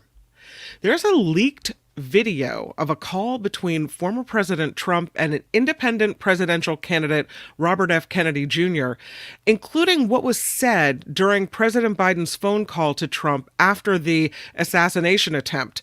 Trump told Kennedy in this call, he was very nice, actually. He said he called me, President Biden. He said Biden asked him why he moved to the right, a move that potentially saved his life. Trump said he was moving to refer to a chart that he was showing during the rally. He also said the bullet sounded like the world's largest mosquito. CNN is reporting that U.S. authorities got intelligence from a human source in recent weeks about a plan by Iran to assassinate Donald Trump. The information led to the Secret Service increasing security around Trump in recent weeks. No indication, though, that the Saturday potential assassin, Thomas Crooks, who attempted to kill the former president, was connected to that plot at all. The Republican National Convention is putting the spotlight on immigration and on crime today. That's what's happening in Milwaukee. The theme is Make America Safe Again, with speakers on deck to talk about supporting law enforcement and securing the southern border. Former UN ambassador turned one-time Trump challenger Nikki Haley is scheduled to speak on the importance of party unity. Yeah, this is the thing that they do with each night having a different focus. Like last night was Make America Wealthy Again, I think. Then it's Make America Safe Again. Then it's going to be Make America White Again, or whatever the next one is. I'm not sure what it is, but I'm just saying that's their theme. So tonight and today it's Make America Safe Again. Bob Menendez. We spoke about this a bit earlier. By the way, nothing's safer than having all of our military secrets stacked up in bathrooms and ballrooms. No, that's really safe. That sounds good. Great plan. Thank you. Right. Apparently, it's okay to do that, too. Yeah. Senate Majority Leader Chuck Schumer is calling on New Jersey Democrat Bob Menendez to resign. This comes after a jury in New York convicted Menendez on bribery, extortion, and wire fraud charges, among others. Menendez accepted cash and gold bars in exchange for official favors involving two New Jersey businessmen and acted as an agent for the countries of Egypt and Qatar. Schumer, in a statement, said Menendez must do what's right for his constituents and step down. The Democratic leader stopped short, though, of threatening to bring an expulsion resolution to push Menendez out of the Senate. Good day, sir. Sayonara, sucker. Yeah. Doug Burgum. Sayonara, sucker. But he may linger. He may not get thrown out. Doug Burgum didn't get selected as Trump's vice presidential pick, but he might still serve in a Trump cabinet if Trump wins again. Burgum telling CNN Trump referred to him as Mr. Secretary during a call in which Trump told Burgum he would not be his running mate. Burgum endorsed Trump earlier this year after he dropped his own bid for the presidency, and he said he was on Trump's short list to be vice president. Well, we know how the cabinet picks go down, because we've seen that before with Trump. You know, he just goes into the grab bag of people who were sort of either on the stage with him debating. Nikki Haley will get something. Remember, she became UN ambassador. Then he tossed HUD to, what's his name? Who's the born-again... Was it Ben Carson? Ben Carson, thank you, who spent $1 million imagine this, $1 million remodeling his office. Okay, that's not... you Google it. It's true. Meanwhile, people can't get housing, but thanks for the new conference table that cost $1 million. And then you had Rick Perry, who was head of the Energy Department, had no idea what the Energy Department did. Literally prior to getting there. So it's always a rogues gallery of people who are rich, or people that Trump has seen on TV, or who he shared a moment on stage with. So it'll be similar, I think. Cleanup crews are busy today after multiple tornadoes and severe storms swept through the Chicago area. The National Weather Service reported several tornadoes touched down last night, including in the far western suburbs. Tornadoes were also reported at both O'Hare and Midway airports. California is the first state to ban school rules on gender notification. Governor Gavin Newsom signing that bill yesterday. It means teachers are not required to tell parents if their child changes their name or their pronouns, or if they join programs that don't match their official gender. This will protect teachers from retaliation who don't want to out transgender students. The law also offers resources to families about how to have these conversations privately. You're a mom, and this is interesting. Pat Thurston, I would like to ask her maybe the same kind of question. Do you feel like that's okay? Would you want your child goes to school, she's 15, and she, in this hypothetical. She turns 15 this month, so it's not so hypothetical. And she decides to, at school, change her orientation, so she wants to be called by a different name, and she wants to, where are you on that, Kim? Do you think that the school has an obligation to tell you or not? No, absolutely not. I'm hoping that I have enough of a relationship with my kids that they feel comfortable coming to me. And if I don't, if we're not that kind of family, and I know that kids go through these moments where they try on different hats and try to figure out who they are, then thank God they have a place to do it with safety. Oh, okay. Well, I'll ask Pat when she gets here. Yeah. It may or may not stick. Maybe they really are transgender. Maybe they're just trying to figure out who they are. That's fine. But, if I'm not the mom that they can come to, then I'm glad they have a place to express themselves. Because if they don't have that place to express themselves, then you have all kinds of mental health issues and other things that come along with it. And I would much rather have them try to express themselves at school and feel like they're in a place of safety than have no outlet at all. All right. No. Wow. Have you ever been a member of the Chinese Communist Party? Apparently I have. New rules are coming for California homeowners. Some won't be allowed to have plants and bushes within 5 feet of their property. Go out there and take a look. 5 feet, get your tape measure out. This will affect those in areas at high risk for wildfires.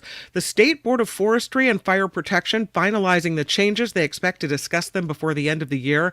South Lake Tahoe already enforcing this ban before it goes statewide, telling thousands clear all combustible materials. Disney is investigating the depth of a data breach after hackers posted internal communications online. The hacker group, known as Null Bulge, claims to have captured and leaked more than 1 terabyte of files from Disney Slack channels. Null Bulge claims they have full details about unreleased projects, raw images, and computer code, and the data stretches all the way back to 2019. Most of Gen Z uses TikTok to seek out health advice. The Zing Coach poll found 56% of Gen Z looks on TikTok for wellness, diet, and fitness advice. More than a third say they use the app as their main form of health advice. 14% said they get health advice from friends, 13% from Google, only 11% from qualified doctors or trainers. When asked why Gen Z uses TikTok, 4 in 10 respondents said it's because it's free. 22% said it's because it's quick. Yeah. And lastly, the stars will align in Arlington tonight for the 2024 Major League Baseball All-Star Game. The American and National Leagues clash at Globe Life Field for the 94th Midsummer Classic. And let's hope the national anthem will be better than last night, where they had a young woman who gave a rendition that, ooh, girl, Is that right? Where was that? Where was the bad rendition? At a baseball game? It was at the All-Star, the Home Run Derby. Oh, did you see it, Commish? I did see the national anthem. Don't care about the home run derby, but yes, I did. You did. You only tune in for the national anthem, Commish. Is that it? Yeah. Yeah. No. Yeah. Well, it was so bad that I'm practicing it. So I'm going to start in wow. It is really bad. Yeah. And we would show it to you, but we'll be demonetized, so that's why we cannot. Can you get demonetized for the national anthem? You can get demonetized because it was on a broadcast, which was Major League Baseball. So that's it. Well, I'm telling you guys, go on the internet and find that, because man, you got to wait till the end. It's it's a doozy. This report is sponsored by CoachellaValleyCoffee.com. No. Okay, there you go. I think there's a hint of desperation. I really do. Yeah, now we're into the Simon stuff. Okay. Before the show, I had delivered to me. Yes, personality, but dogs have personality. Okay, all right. Let Kim speak, please. I had delivered to me the Coachella Valley coffee iced tea. I'm drinking today lemon with mint, and it is fantastic. Yeah, it's really good stuff. CoachellaValleyCoffee.com is the website. You get 10% off.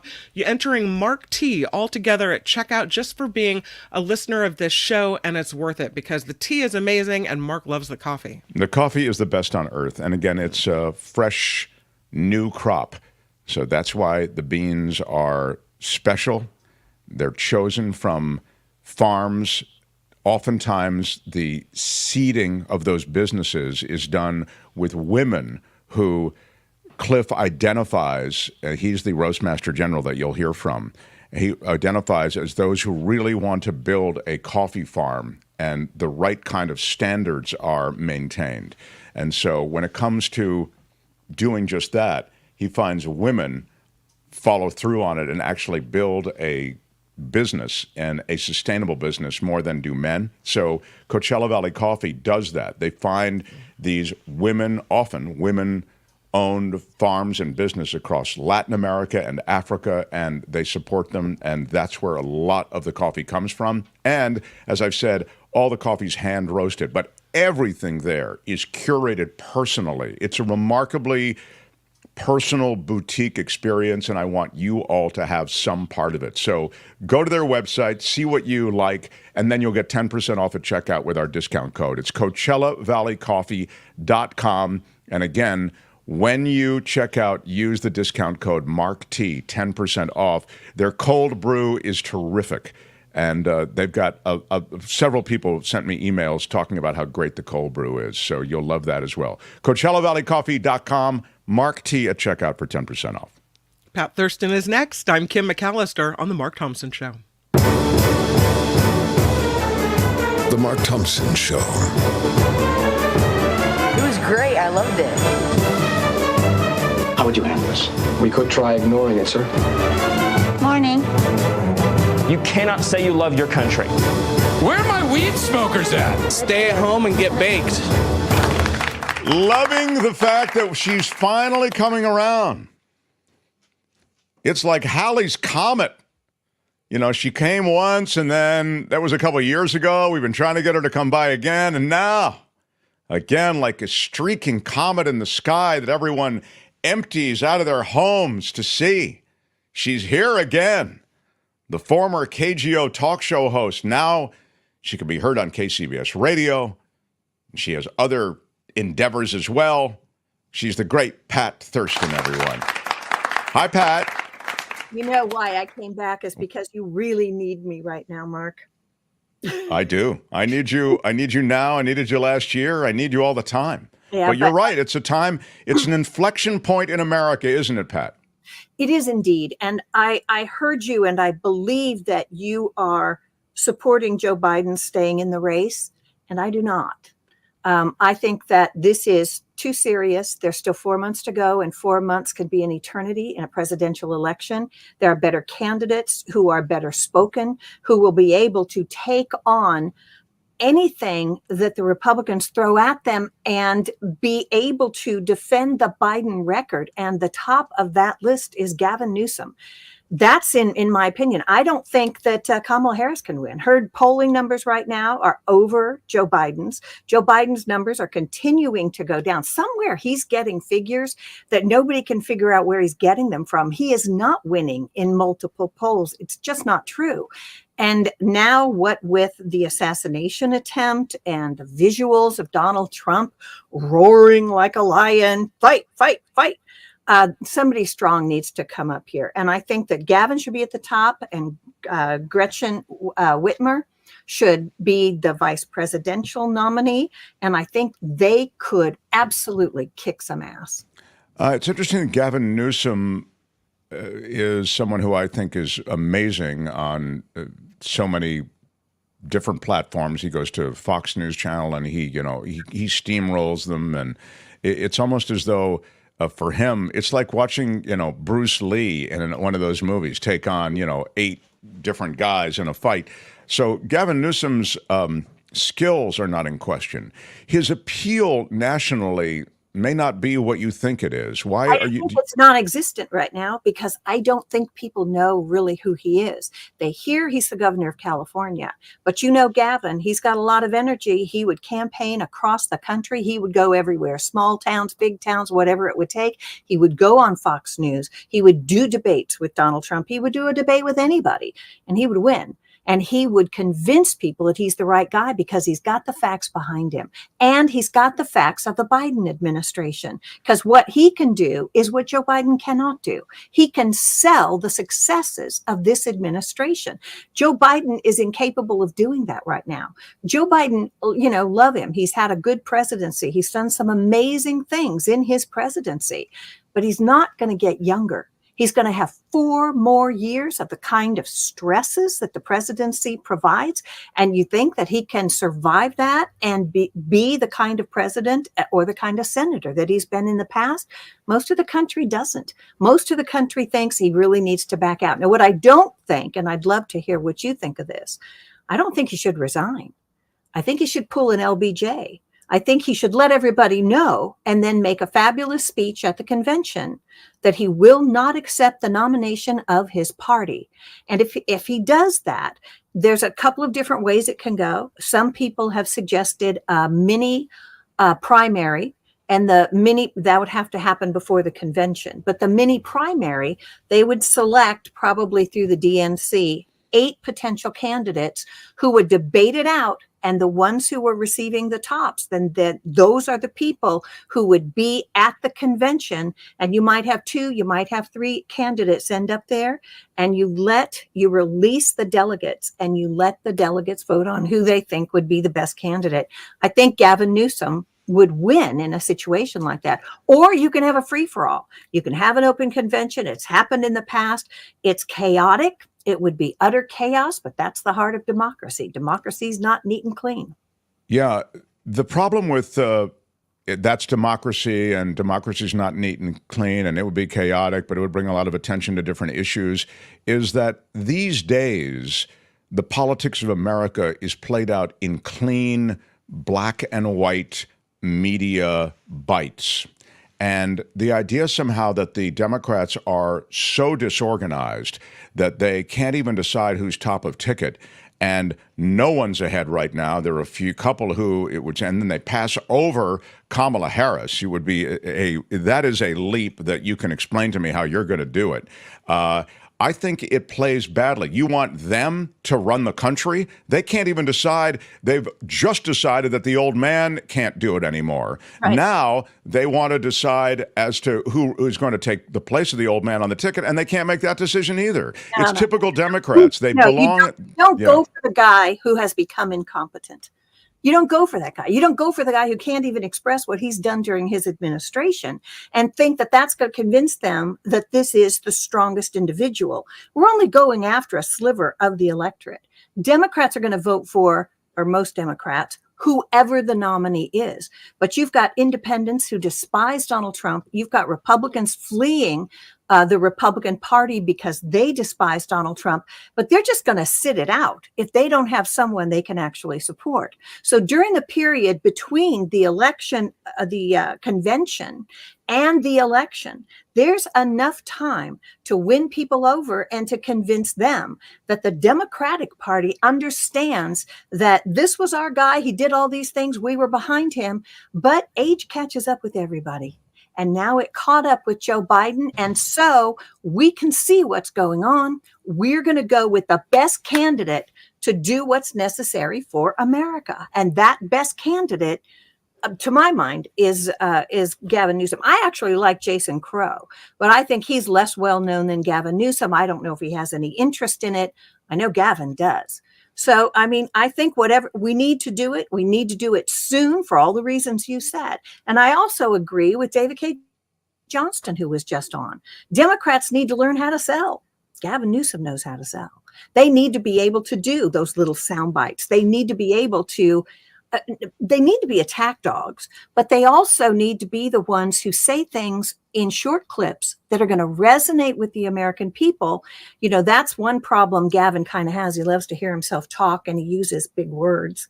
So, but he does, as you say, know how to sell, and he knows how to get a message up. But look how handsome and young he is. He's got a beautiful family. His wife is amazing. And now tell me how you handle the Kamala Harris issue.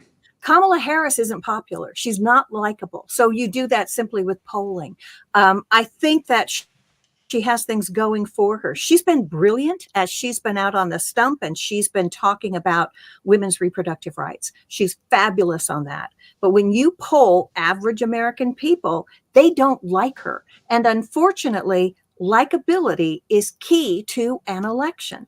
Yeah. So If she ends up being the person, if you do the mini primary and she ends up being the person who's at the top of the polls, God bless her. She's got, she would get support from a lot of African Americans, a lot of African American women, and a lot of women.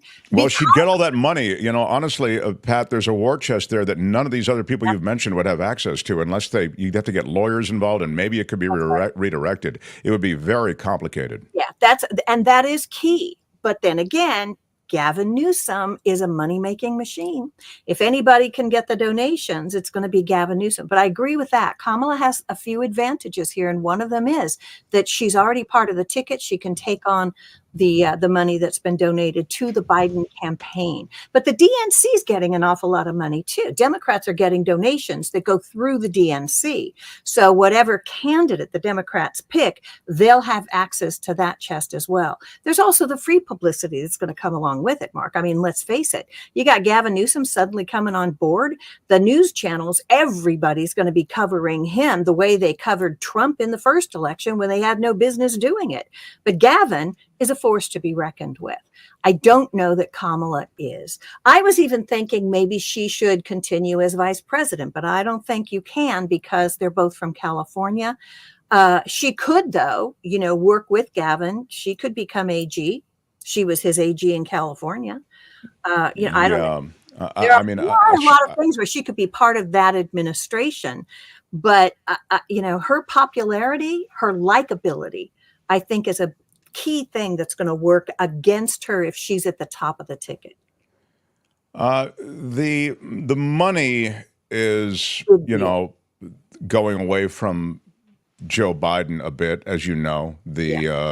Cutting off of the Disney heiress cut off her money, along with a couple of other big donors. Clooney came out.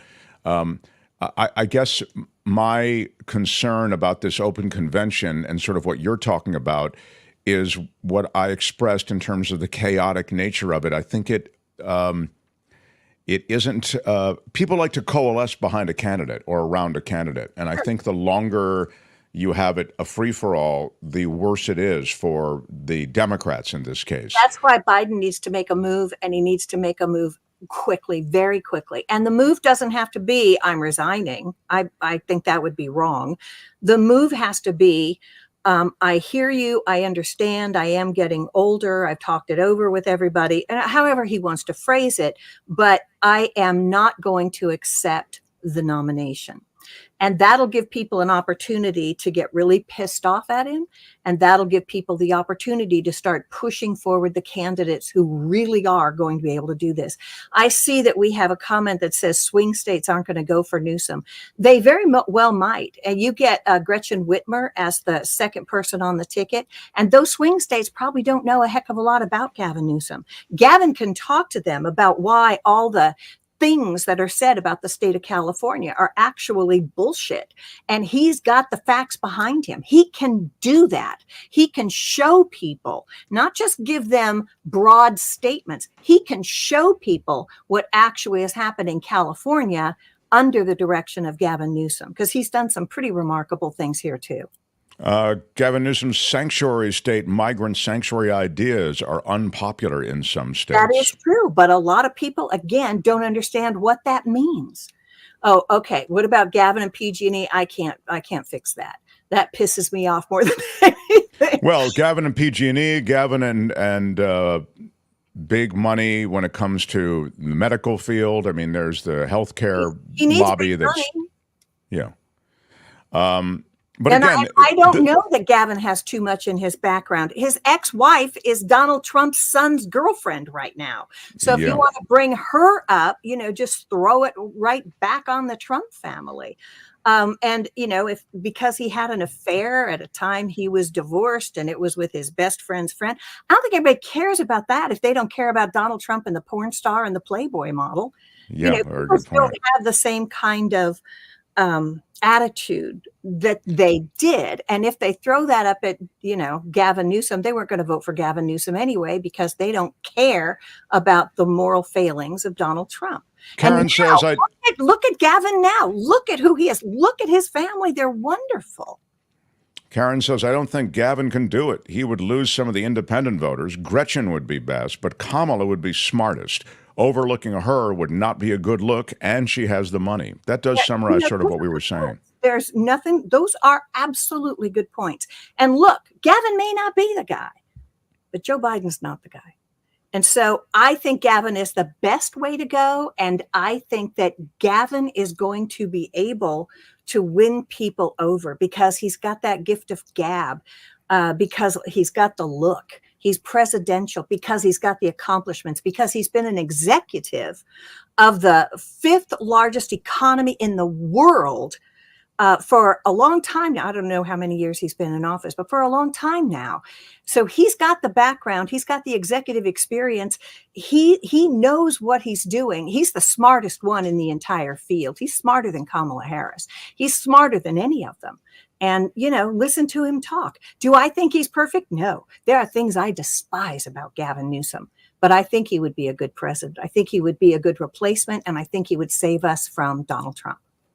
Sandy says, think Gavin would be fantastic, but I don't think it's possible that he can step in at this point. The money has been raised for the Biden-Harris campaign. That does go back to that. But Pat's point was, well, the money will be flowing to Gavin if he were to the new guy, Because the money is stopping. The flow is really slowing. It's diminishing a lot when it comes to Biden-Harris.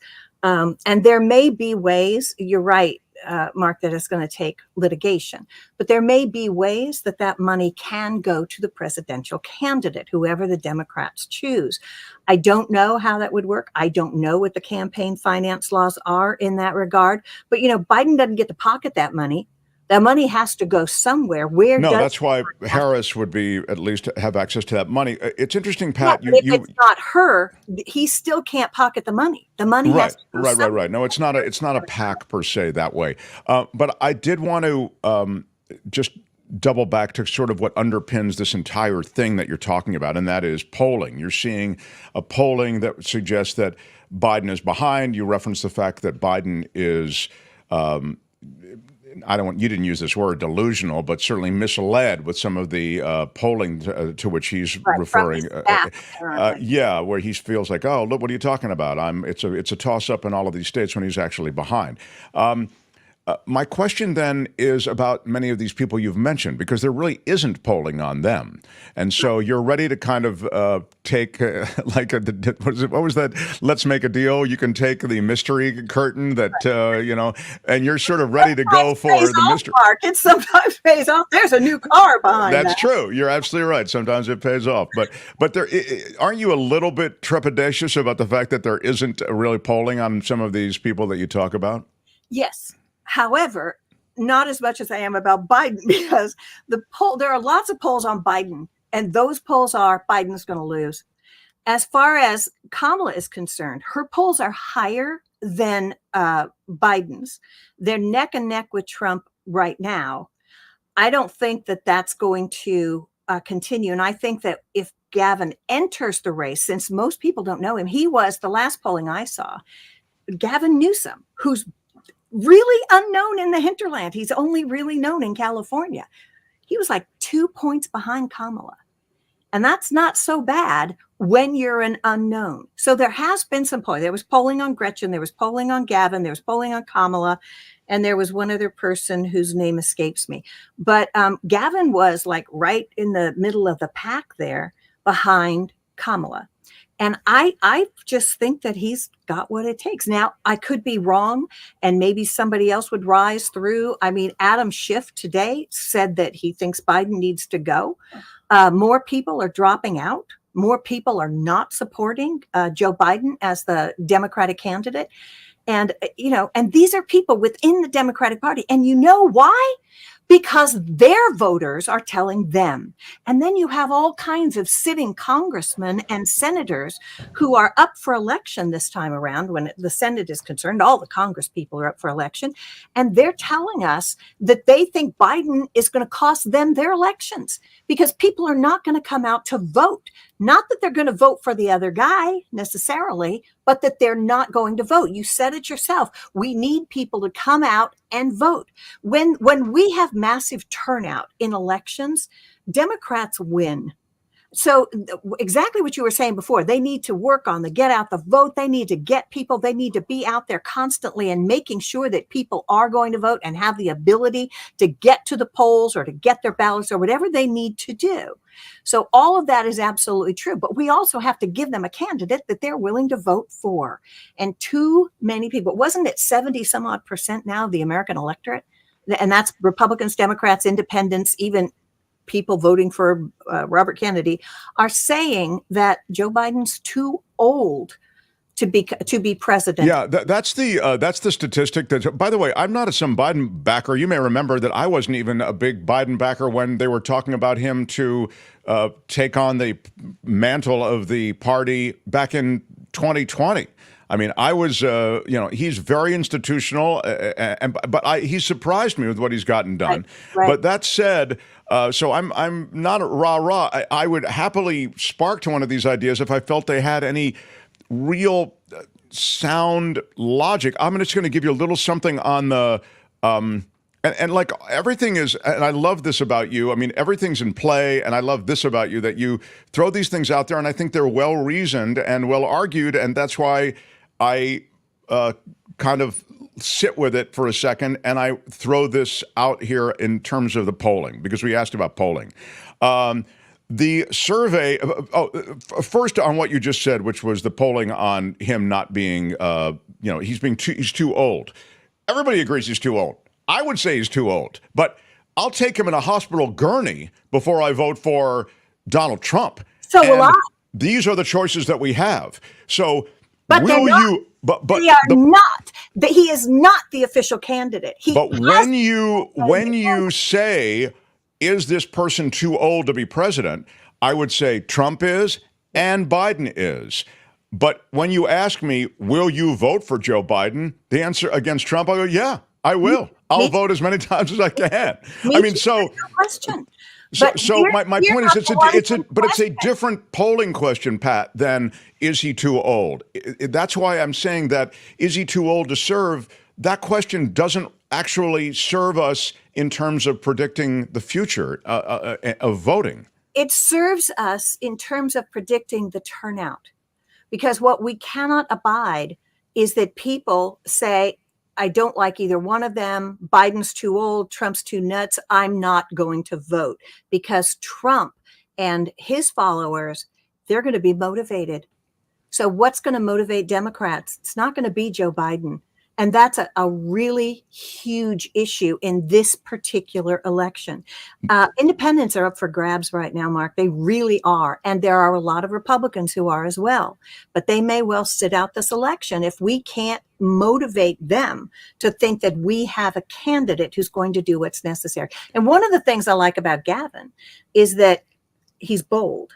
And that may be one of the things that some people think will work against him. I don't think so.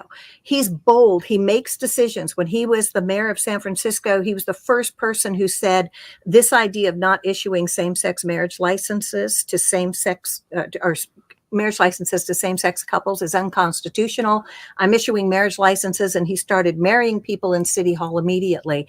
Then the California Constitution reaffirmed that he was right, that it was unconstitutional, and ultimately so did the Supreme Court. That was Gavin. Gavin got that ball rolling. That was Gavin Newsom, because he was bold and he saw something that he knew wasn't right.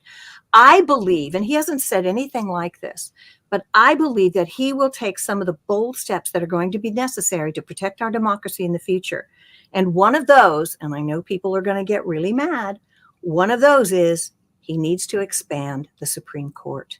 And I think Gavin would have the courage to do it. Well, you know how I feel about that. I couldn't agree more. And I think one of the problems with Joe Biden is he's such an institutionalist. He didn't want to touch anything. He didn't want to touch a special prosecutor who was prosecuting his son. He appointed Merrick Garland, who is total weak sauce. I hated it from the start.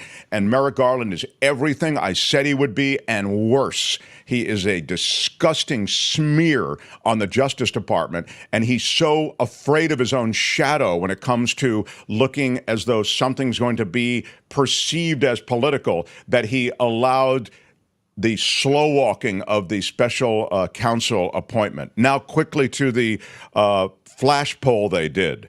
They found that The likely number of voters who think Biden should remain as Democratic nominee for president has declined. This is just 2 weeks ago. Okay, so this is a two-week-old, but it pertains to what we're talking about with the options. The poll found that Vice President Kamala Harris was the most popular choice to replace Biden if he dropped out of the race. However, the same survey found that neither Harris nor any of the other Democrats being floated as contenders to replace Biden, including Whitmer and California Governor Gavin Newsom, would fare better than Biden in a two-way matchup against Trump. Are you surprised? I mean, again, people know Gretchen Whitmer from her state where she was governor. They know her very well. People in California know Gavin Newsom because he was governor of our state.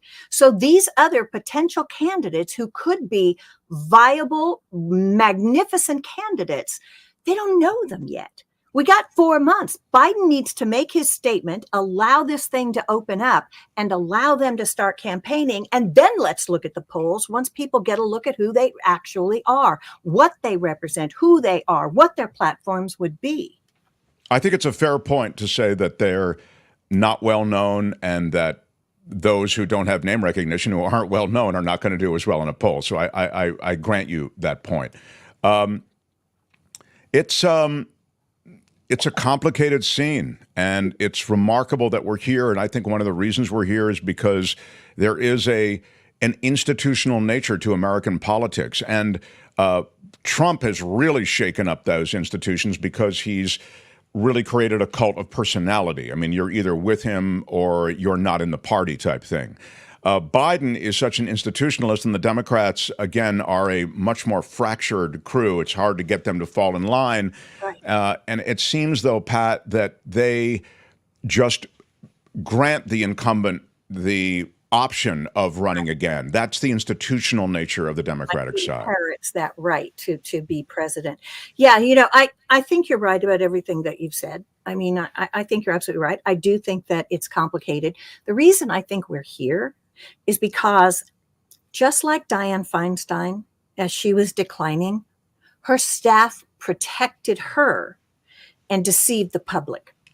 And that's what's happened with Joe Biden. He wasn't doing pressers. He wasn't taking questions from people. His public presence was seriously diminished, far less than former presidents had done, including Barack Obama and including Donald Trump. And so when he appeared in that debate, our expectations were that we were going to see the guy we saw 4 years ago. And when we saw the guy that we saw, I mean, so many of us, our hearts just dropped and we thought, oh, fuck. Can I say that? It's the internet, right? I can say that. We're going to lose. That's what we thought. And we haven't changed our minds because he hasn't done anything to change our minds. It seems like he can talk, like when he was talking about foreign policy, that's something he knows about, has known about for a long time. That was great, but it didn't last. He can only talk a certain amount of time. He loses his place in a sentence and then he goes, well, anyway, and then he goes back to something else. And so often they're complete non sequiturs. He's too old. He's probably, his mind, it's slowing down. There's no question. He's a very bright man. He's got tremendous experience and he's done wonderful things, but he can't keep doing it. And the nation will suffer. The nation will suffer if Biden continues. The nation will suffer if Donald Trump wins. So something has to happen. Well, I would say to you that may be a talking point, and there may be, I would contend the nation won't suffer if he wins. Even if he diminishes mentally, he is surrounded by a highly competent staff. This is not like the Trump show that was populating government for the years that Trump was there.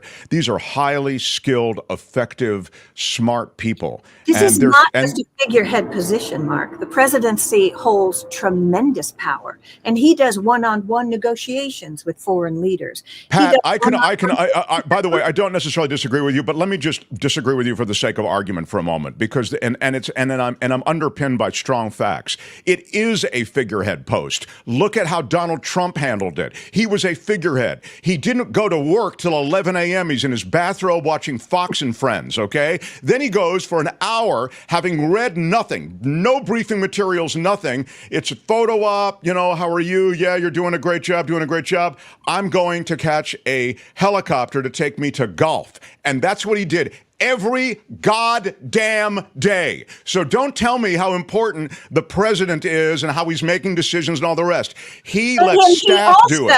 He also got Vladimir Zelensky on the phone and tried to blackmail him into not allowing a release of funds that they needed to have in order to protect themselves from Russia. Oh, sure. He'll jump on the phone. He'll get his needs taken care of.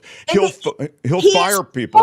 He's totally in the pocket of Vladimir Putin and of Xi Jinping. He loves and is invited to Mar-a-Lago twice now.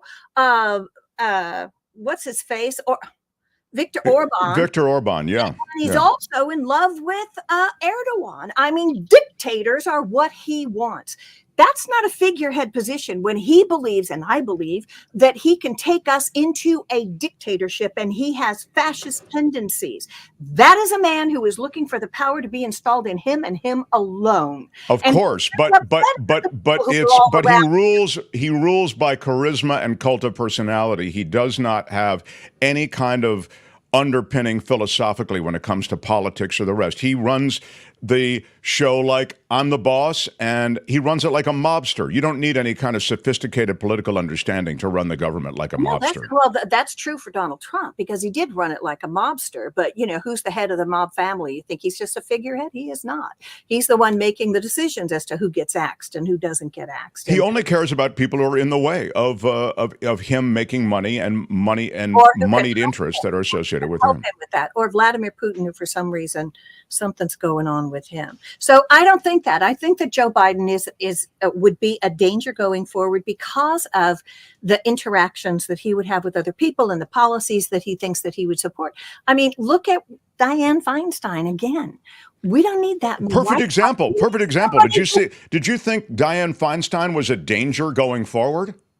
I thought that I thought she was checked out. And the administrative staff handled things. She wasn't a danger. But she wasn't a United States senator anymore. I agree, but you just said, I think Joe Biden would be a danger going forward. You don't believe that. He's not a danger going forward. No. I think he would be, because he would not be competent to make the decisions that the president has to make. Right. I think were he to that point, he would step back. I mean, I don't see, I see utter competence. I might resign because he becomes incompetent, and that's not going to look bad to Democrats.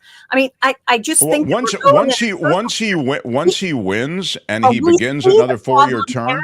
We know the problem now. Why allow it to continue to it gets to a point where he has to resign his office? We're down to our last minute, but give me a coherent path to succession, and I'll take it. But what you've suggested to me is a chaotic path. I mean, an open convention, and what? Like we're going to allow him to anoint the next person who's going to be the president of the United States? I don't see how you. I don't like her particularly, but I don't see how you skip over Kamala Harris. You do. She's a woman of color. She has legitimate rights in the sense that she's on the ticket. So if he stepped back, she would then have access to all that media money and the administrative power that's associated with it. But Mark, I don't know how you skip over her. You're disregarding the likability factor. If people don't like her, she's not going to get elected. And people do not like her. And that's something that we have to come to grips with. She's not likable. Gavin Newsom is likable, and he's really smart. The money factor, you're right about, but there are paths that can be taken. The open convention, that's the most chaotic path. It's also the most democratic. But there's also the idea of the mini primary, which some lawmakers have proposed. And I don't have all of the nuts and bolts of it in front of me, but when I read about it, I thought that's doable, where there's a select number of people who are going to go around the country and present themselves, and there's going to be votes that are going to be taken, and people are going to decide who would 2 or 3 people be who should face the delegates. And we're going to have to go through a few votes on the convention floor. Well, it sounds like a movie I'd enjoy watching, but I don't know if I want to actually see it in real life. But it's intriguing. Down to 5% battery. I know. What's wrong with chaos at the convention? What's wrong with that? I think you pay a price for chaos. If you watch What would be the price if ultimately you had a candidate, and that's what would happen. You would take a number of votes. The people who are running. Well, by the way, you can say you'd end up with a candidate, but you take a vote. You may not get to the threshold. So I'm sorry, Pat. You may not walk out of that convention with someone. You wouldn't stop until you got to the threshold. Okay, but I'm just saying there's a certain quality. When it took 15 votes to get Kevin McCarthy the speakership, what do we all say? Yeah, they don't know what they're doing. The Republican. Yeah. Okay. We're better than they are. We have. You're down to 5% battery. I know. I heard it. Thank you. All right. I'm gonna have to break. I love this conversation. And I want to do it more. Pat. I miss you too, Kimmy. Love you, kids. Did we ask Pat the? We don't have time. I'll ask you the question about the identifying with the Kim's thing earlier. But you got a lot. Yeah. Right. Kim is correct. Kim's correct. Okay. Love you, Pat Thurston. The Kung Fu Femmes, thank you for a $10 super chat. Big shout out. Yeah, look at you, Pat, bringing some money into the show. That's what we need. Who are they? I love them. Yeah. The Kung Fu Femmes, that's who they are. Ooh. Please ask Pat to repeat her classic meme. What is that? Your classic meme. What was that? Maybe the porn star drop that we used to play all the time. What are the porn stars doing? Albert. Where is the porn star drop? Do you have it, Albert? I think I may have it. No, I have. Ralph Nader just sent me a book. Did he send you one too? No, I have that. My backup, but still slutty account? No, that's not Pat. I'll find it. Give me 1 second. Yeah, Pat was a big, and she, you went deep in our Mark's Madness. You went deep. Your what are the porn stars doing, Mark? Gosh, why don't I have it, Albert? I don't have it either. I'm sorry. Yeah. What are the porn stars doing, There we Mark? go. There it is. Yeah, that is great. What are the porn stars doing, Mark? That was during COVID when they were talking about various. I think they talked about what they were doing on porn sets or something. And what are the porn stars doing, Mark? It was great. We just got a lot of mileage out of it. I miss those days, Pat. Me too. So now, once in a while, you can be heard on KCBS radio,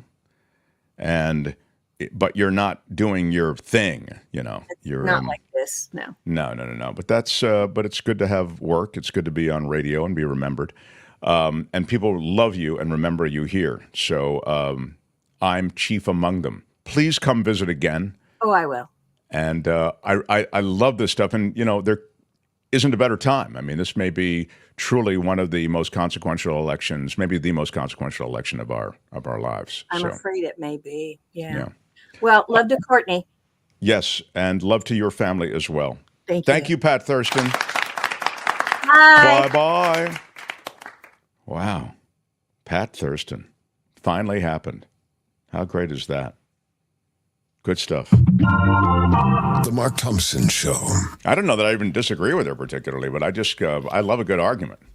I mean, she'll bring it to you. Well, I mean, once she said, it seems to me like you want Biden to remain in the race, I'm thinking, kind of do. But I mean, if it went the other way, if there's a viable thing, I'm open to that. I'm not like some Biden or bust guy. You know what I mean? But the minute she leaned into that position, I was like, okay, I'm going to argue the other side then. It's what I miss. She brings this energy and this, it doesn't matter what the position is. There's an energy to her argument. And you saw how many people participated in the discussion in the chat. And that's what made her the most amazing talk show host. Yes. Well, I was the most amazing, but she was an amazing talk show host. It's the truth. Exactly. Yeah, My bad. I'm sorry. Right. That's okay. I stand corrected. Yes. Thank you. You certainly do stand corrected. But a lot of fun. So hope to have her back soon. She is Numero uno. The Mark Thompson Show. I don't know, Albert. I'd love to hang out, but I can't. I can't. It's time to wrap up. I didn't even get to a lot of the stuff I wanted to get to in terms of viewer comments, so maybe I'll have to put some off to the side tomorrow. But D. Barker says, just ordered some Coachella Valley cold brew because my local dealer is out. Can't wait. Good for you, D. You will be happy, D. You will be happy. Local what? Where are my weed smokers at? Yeah, we all love Pat. I used to listen to her while driving my truck. Pat is best appreciated when you're driving a truck. It's also, true. people. Yeah. That's a lot of really heralded way to take in her content. That's it for today. Tomorrow, Rothman joins and more. In fact, we could have I'm Shadow Stevens for the Mark Thompson Show. Bye-bye. We could have a special guest. I've got to see if Greg Palast will be joining. But one way or the other, we'll be talking about voter suppression soon. After party's going on until tomorrow. Bye-bye.